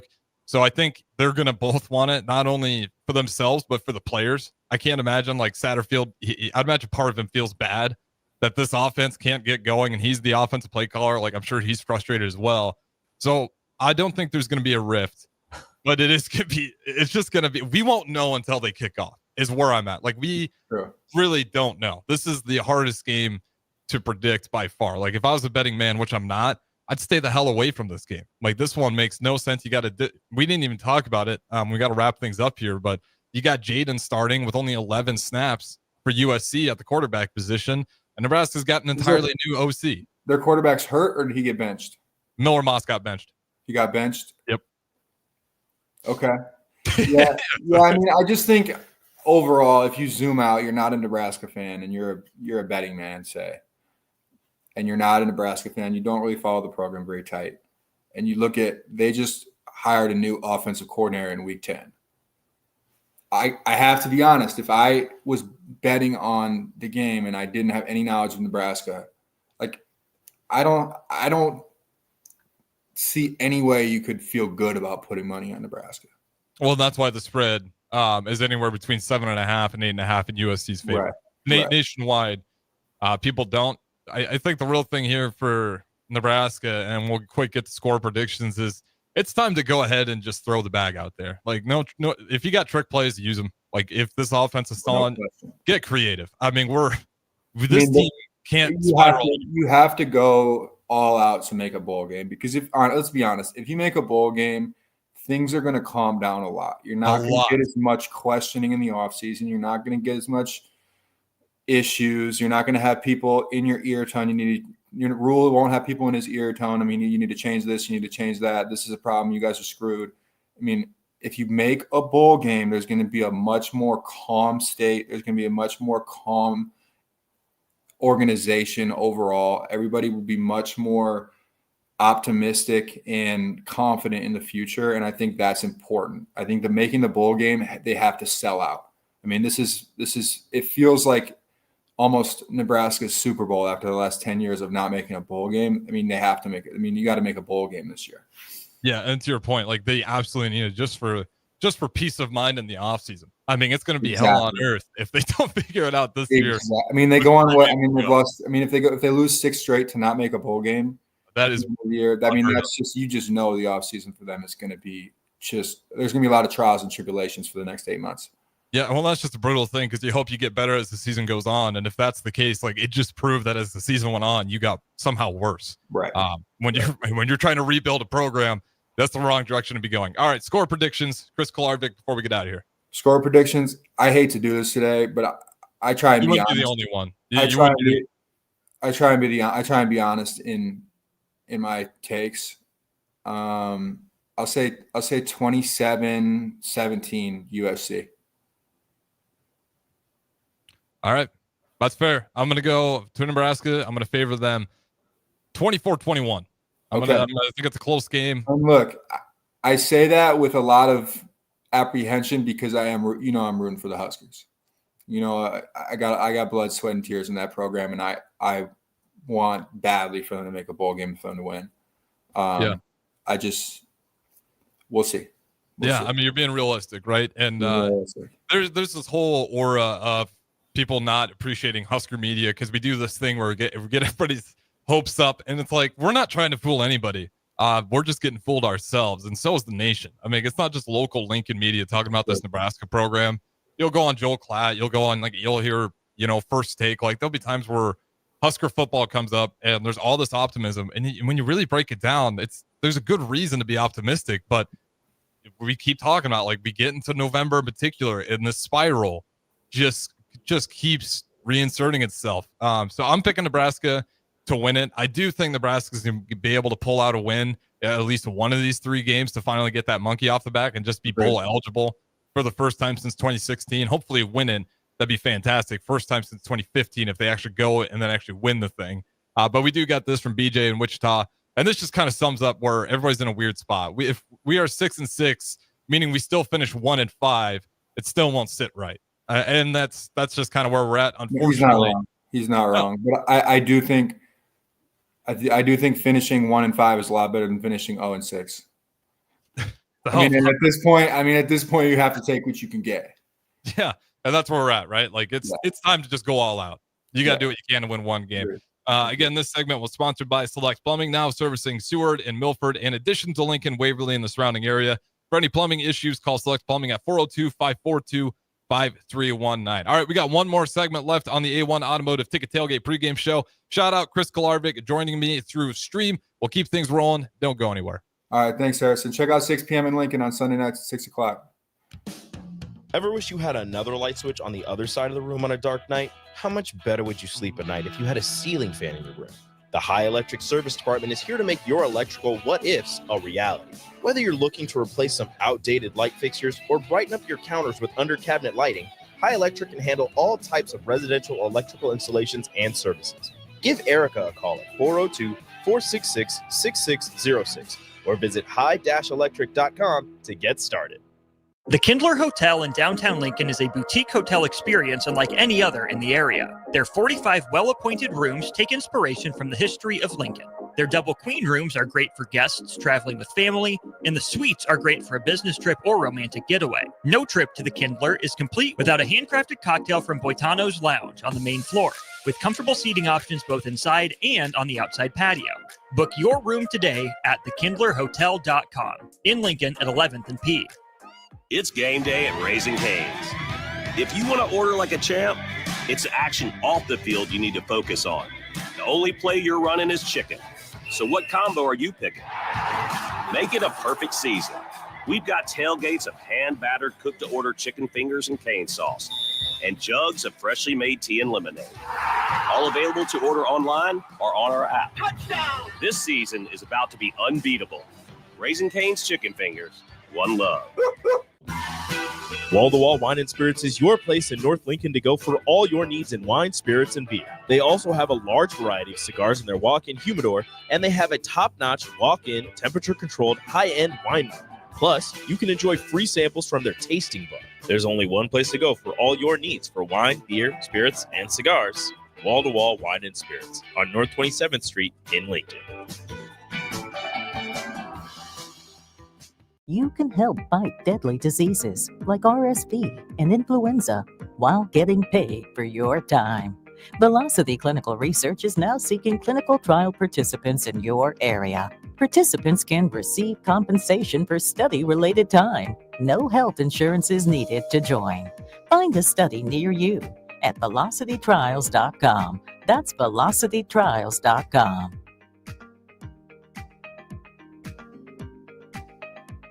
If you're a homeowner or a business owner, you have a lot of projects, and no one has an unlimited budget or time. Sunbelt Rentals makes all jobs less stressful with no need to purchase large equipment or hire a crew. You can do it yourself with rentals and everything from aerators and power rakes for spring yard work to stump grinders, concrete mixers, tile saws, and more. Check out their inventory in Lincoln, north of Cornhusker Highway on 56th Street, or online at sunbeltrentals.com. General Fire and Safety has been keeping Lincoln businesses and commercial structures safe for more than 50 years. From a simple fire extinguisher to full fire suppression systems, Lincoln has trusted General Fire and Safety to provide top-of-the-line products, installation, and maintenance. If you're starting a new business in a brand new building, call on General Fire and Safety to help you plan a fire safety system that fits the specific needs of your business, employees, and customers. Call General Fire and Safety today at 402-261-0116.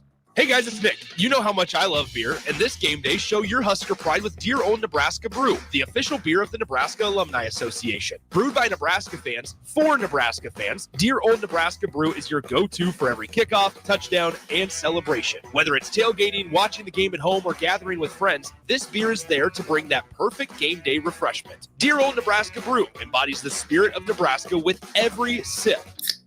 So crack one open and let the good times roll. Dear Old Nebraska Brew, the official beer of Nebraska alumni. Please drink responsibly. At Jimmy John's, we don't make sandwiches. We make the sandwich of sandwiches.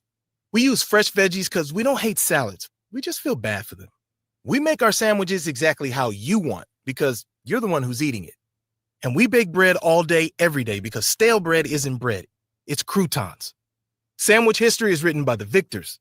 Good thing we have legible handwriting. Jimmy John's, the sandwich of sandwiches. Order pickup or delivery on the app. Tune in to 93.7 The Ticket as soon as the clock hits 0 for the Jay Foreman postgame show. Listen to expert analysis from the Husker Hall of Famer, an 8-year NFL veteran for 90 minutes after the game. The Jay Foreman postgame show, sponsored by Anderson Ford, Tanner's Bar and Grill, Tavern 180, Elway Power Sports of Lincoln, Vinnie Kreekak of State Farm Insurance, and Action Plumbing, Heating, AC, and Electrical on 93.7 The Ticket and theticketfm.com. Hey, bestie. Whoa, how'd you snag that awesome set of wheels? I'm in the market for a new car, too. My friends at Members Own Credit Union. You're always in the driver's seat when it comes to your finances at Members Own. Always in the driver's seat, huh? Yep. They set you up with a loan that makes sense for your budget with great rates and top-notch customer service to boot. Looks like we're going to need to make a pit stop. Let's go. I'll drive. Hit the road to financial success and explore auto loan options with your best financial friend, Members Own Credit Union. For details, go to membersowncu.org/drive. Federally insured by the NCUA. Hey everybody, this is Chris Beecham from Brand Lincoln Podcast and Perch Merch, your go-to in Lincoln for printing and promotional needs. Speaking of that, we are running a huge hoodie sale now through November 30th to save you big money on great brands. 20% off everything from Nike and Bella Canvas pullovers to Gildan and Port & Company sweatshirts and district fleeces. Get yours for your group or organization today by calling us at 402-217-5212 or go to perch-merch.com. Empower a child today with a Teammates Mentoring Program. Hope is only a conversation away when you choose to share your talent, time, and heart with a child. Together, you can build a relationship based on strengths and chart a brighter future, 1 week at a time. Find out how you can be a mentor by visiting LincolnTeammates.org. Become what you needed as a kid by joining the Teammates Mentoring Program today. Hey everyone, Lance here with Black Label. We specialize in creating custom crafted decks, pergolas, patio covers, and more. Plus, our retractable screens, gazebos, and patio enclosures create the ultimate outdoor retreat. With over 50 years of combined experience, we're not just builders, we're creators of unforgettable memories. Call them today at 402-730-6333 or visit blacklabelbuilt.com for a free consultation. Let's turn your backyard dreams into reality. Black Label Built, built to serve, built to last. Back to the A1 Automotive Ticket Tailgate Pregame Show on 93.7 The Ticket and theticketfm.com. Brought to you by Mullen Motors.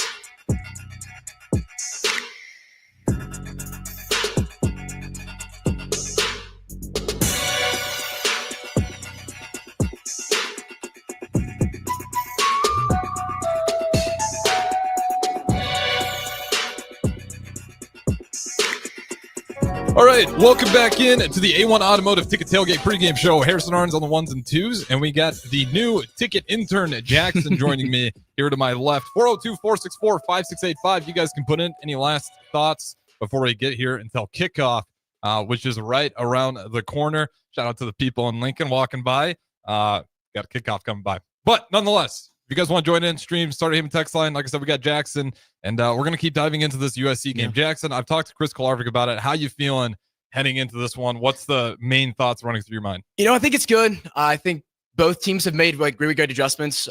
In this bye week, bringing in Dana Holgorsen is huge for the Huskers here. USC is looking in a different direction, going with Jaden Mayava at quarterback. So we'll see who comes out on top. I'm hoping for the Skurs, gunning it for the Skurs. I think they got a good shot here. What's the tougher scouting report? USC trying to figure out Nebraska's offense with a new offensive coordinator, or Nebraska trying to figure out USC that's tumultuous time with Lincoln Riley with the record and now a new quarterback? I got to say, it's probably been tougher for Nebraska. Lincoln Riley has had a good relationship with Dana Holgorsen over the years. They coached together. I think it was at Texas Tech. Yeah, there was one point in time, Mike Leach, Lincoln Riley, and Holgorsen were all connected to the same tree. Yeah. So I think Lincoln Riley even talked about it this week. He knows Dana, has kept in contact with him over the years. So he kind of knows, what to expect and what a Dana Holgorsen offense kind of looks like with that air raid. But we were originally planning for a more Miller Moss looking quarterback. Yeah. But we have to look at Jaden Mayava now and get into it. Any fears with a running QB? Because that seems to have kind of been the struggle for Nebraska. You think of Illinois with that first loss with Luke Altmaier. Colorado, we didn't see Shedeur really try to use his feet at all. He's getting sacked a lot. He was probably nervous to try to step up into the pocket. All the big games, it feels like, where we've really bled. Even Ohio State, they had some big plays with the QB runs where Howard was able to kind of run it for a few just to make some explosive plays, because Ohio State was horrible on third downs. And the one thing that actually kept that offense alive on the ground was not the running back. It was actually the QB runs. Any fears for Nebraska trying to just contain the QB run? To me, it's all about getting pressure. You saw in that Colorado game when he would step up in the pocket, we were always getting pressure. So he didn't know what to do. He'd go down. Right. So, and like in the Ohio State game, if we weren't getting pressure on Will Howard, he has a great running ability. He was able to get out there. But if we can get pressure today, USC's got a pretty good offensive line. But if we get good pressure today, Nash, Ty coming up the middle, good pressure, I think you got a good shot. And especially if we can do it with just four, right? If we can just rush four and we're getting pressure with four, fantastic. And that was that Colorado game. And it's a bummer to just keep talking about Colorado, because you have to go that far back to think of a time when this Nebraska team looked like it was actually playing its best. You should never want to go that far back into the season where you're in week 10 thinking about that was kind of the best version, but that's the reality of the program. And yeah, the whole awesome part about that defense was, like, to your point, they were getting pressure so fast that there wasn't time to even think or try to find the open space because the pressure was there. Just bringing force, so we're able to have solid blanket coverage over the top. And when you're getting pressure that fast, you only need to cover for about 3-4 seconds. Yeah. And that's how fast the pressure was getting there. Dylan Raiola, on the flip side, one of his biggest problems has been holding on to the ball a little too long. I think people are harsh on this offensive line at times. You got a freshman quarterback in there. Exactly. A true freshman QB. And at times, we've seen it. Like he can miss some throws that should be money throws. We saw that in a few games. But he still looks good. He's still making the reads. He's just got to have more confidence in the decision making. Going to the text line here, we do have Aaron chiming in. We have the ability to win, but has Nebraska shaken the mental funk they've been in since Indiana? And you could even say after Ohio State, maybe they got it and then they lost it again at UCLA. Where do you think this team's at mentally, just psyche-wise? Like, are they ready to go put it all on the line to just go get one more? I think after losing to UCLA at home, that gives them the mentality heading to that week after in that bye week that they need to fix the problem. Matt Rule knew that. Right. He brings in Dana Holgorsen, obviously. The team mentality it was weak after that. You was at home with bowl eligibility on the line. You were sitting at 5-1. Now you're 5-4. Now you're going into USC, who's 4-5. You definitely have a realistic shot to win. You're on the road. So I think they're walking into this game, especially after what happened pregame. Now, you stand in the middle of the field. What happened pregame for all those who haven't caught the news yet? So pregame, we always like to go out to the middle of the field, per usual. Whole team meets at the center of the field. We say a prayer.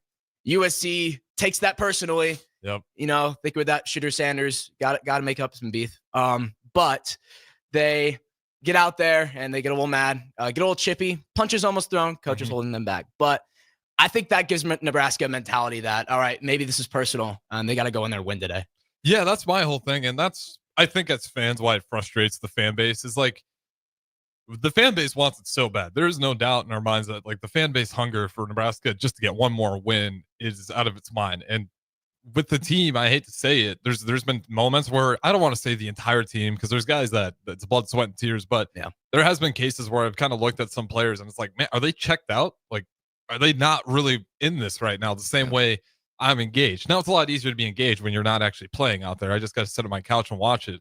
But still, and this is what me and Chris Kolarvik were talking about. Like, Nebraska's got to be one of the hardest places to lose. Absolutely. Because the engagement does not go away. If anything, it even goes up sometimes when you're losing games because, I mean, people love this Husker football program. And even if they're not texting in every day when they're winning, when it's bad, everybody kind of picks their ears up. Like, everyone's aware when Husker football isn't winning in the state. And yeah, I think that's kind of where Matt Rule felt the pressure of it. I think that's why he brought Dana Holgorsen in.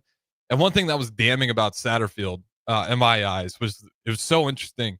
You remember the Ohio State game? And people are calling it screen gate, all sorts of jokes, because the amount of screen passes thrown in that game was insane. But what did surprise me is we didn't see any in the next game. No. And then I'm like, wait a minute. So you actually, like, it just told me, like, he really didn't have a vision of what he wants this offense to be. Like, it's a lose-lose situation for him, right? Because A, he's going to keep doing what everyone's mad at him for doing, or B, he admits to, you're right, I need to change some things. I'm going to listen to the national media. I'm not going to trust my own process. And that whole thing just kind of scared me about this offense.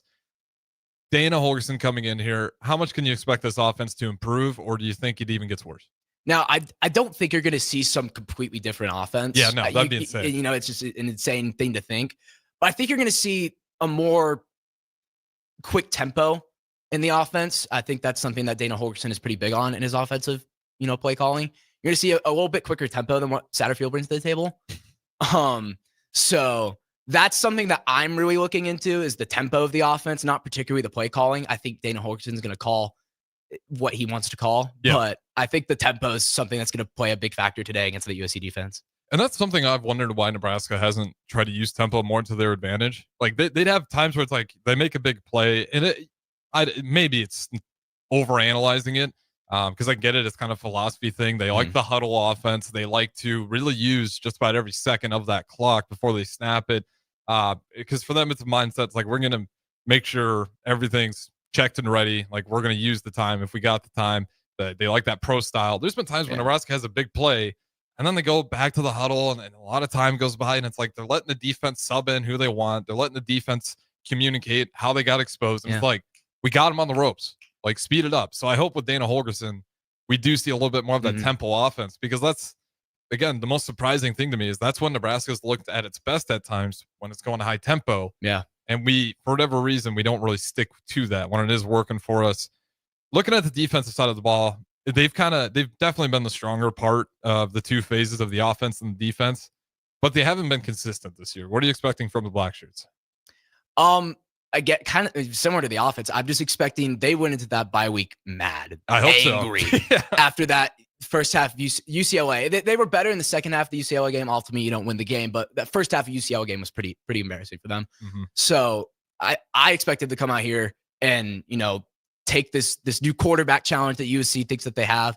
You were hoping you were going to get Miller Moss because he's more of a turnover prone guy, but you got Jim Alva, you got to contain QB run. I think they're going to come out there with a new mentality today, and Tony White's going to get them ready to play. Yeah, and then especially if this offense has a little bit of a spark to it. I mean, it's a lot to ask for this defense. Yeah. Like, even though UCLA was disappointing and they were able to really rack up points early, the defense actually only gave up 21, though. I mean, they had a pick six that gave them that 27. So it's like, true. You think about it, it's like UCLA still only got 21 points.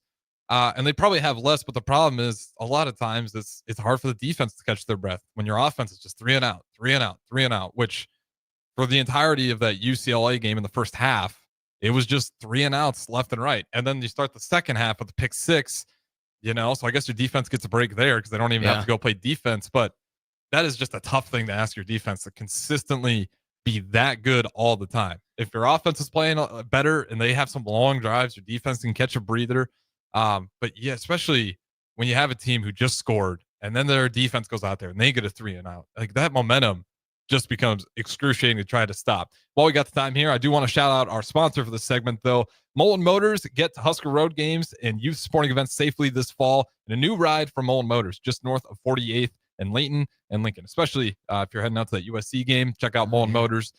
Long travel, and they'll take care of you there. All right, we got a little bit of time left. What do you think in score prediction-wise here, Jackson?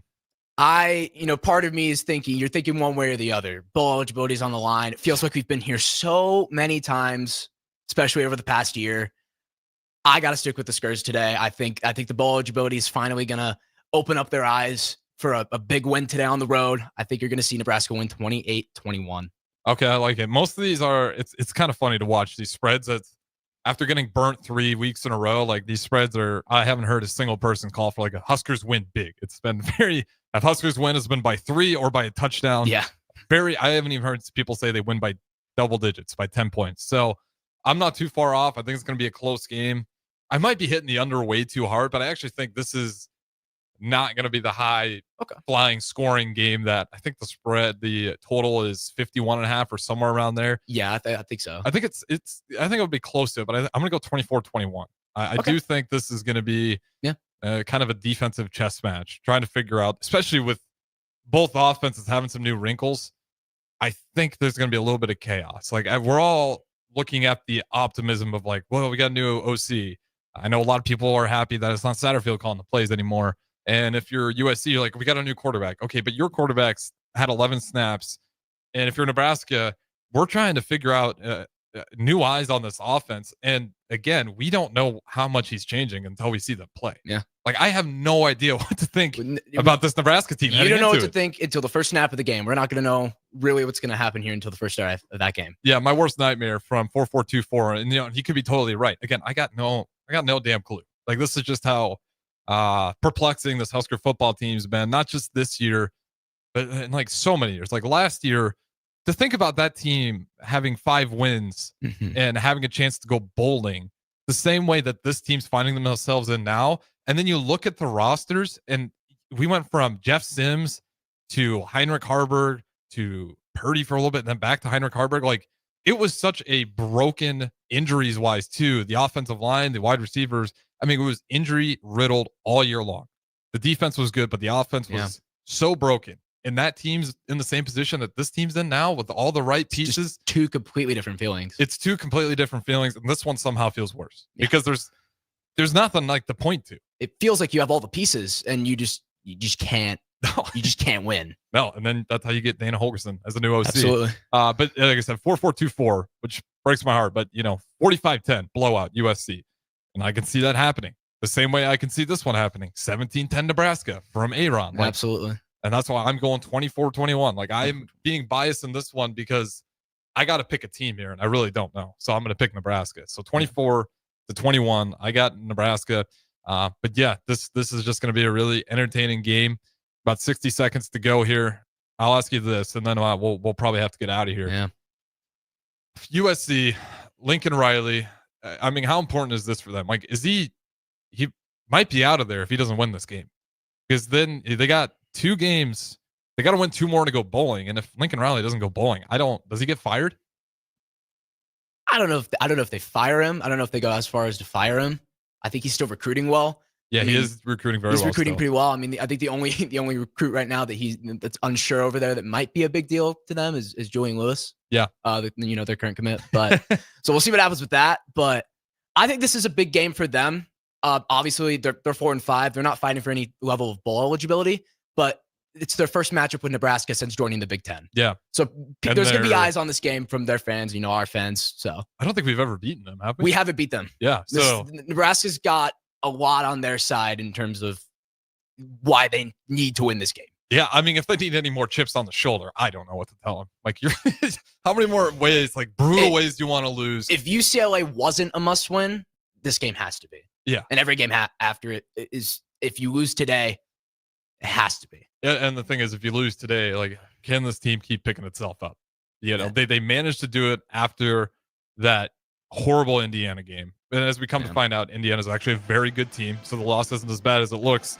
But hopefully you just do it today, and then you can start working on some optimism for once at this part of the year. November's been brutal. Hopefully that changes today. Shout out Jackson for joining me as we wrap up the A1 Automotive Ticket Tailgate pregame show. Hopefully Nebraska can officially be bowl eligible for the first time since 2016 today as they play at Memorial Coliseum versus USC. All right, go Big Red. We're going to get out of here. Be sure to join Jay and Nick as soon as the clock hits 0 for the postgame show.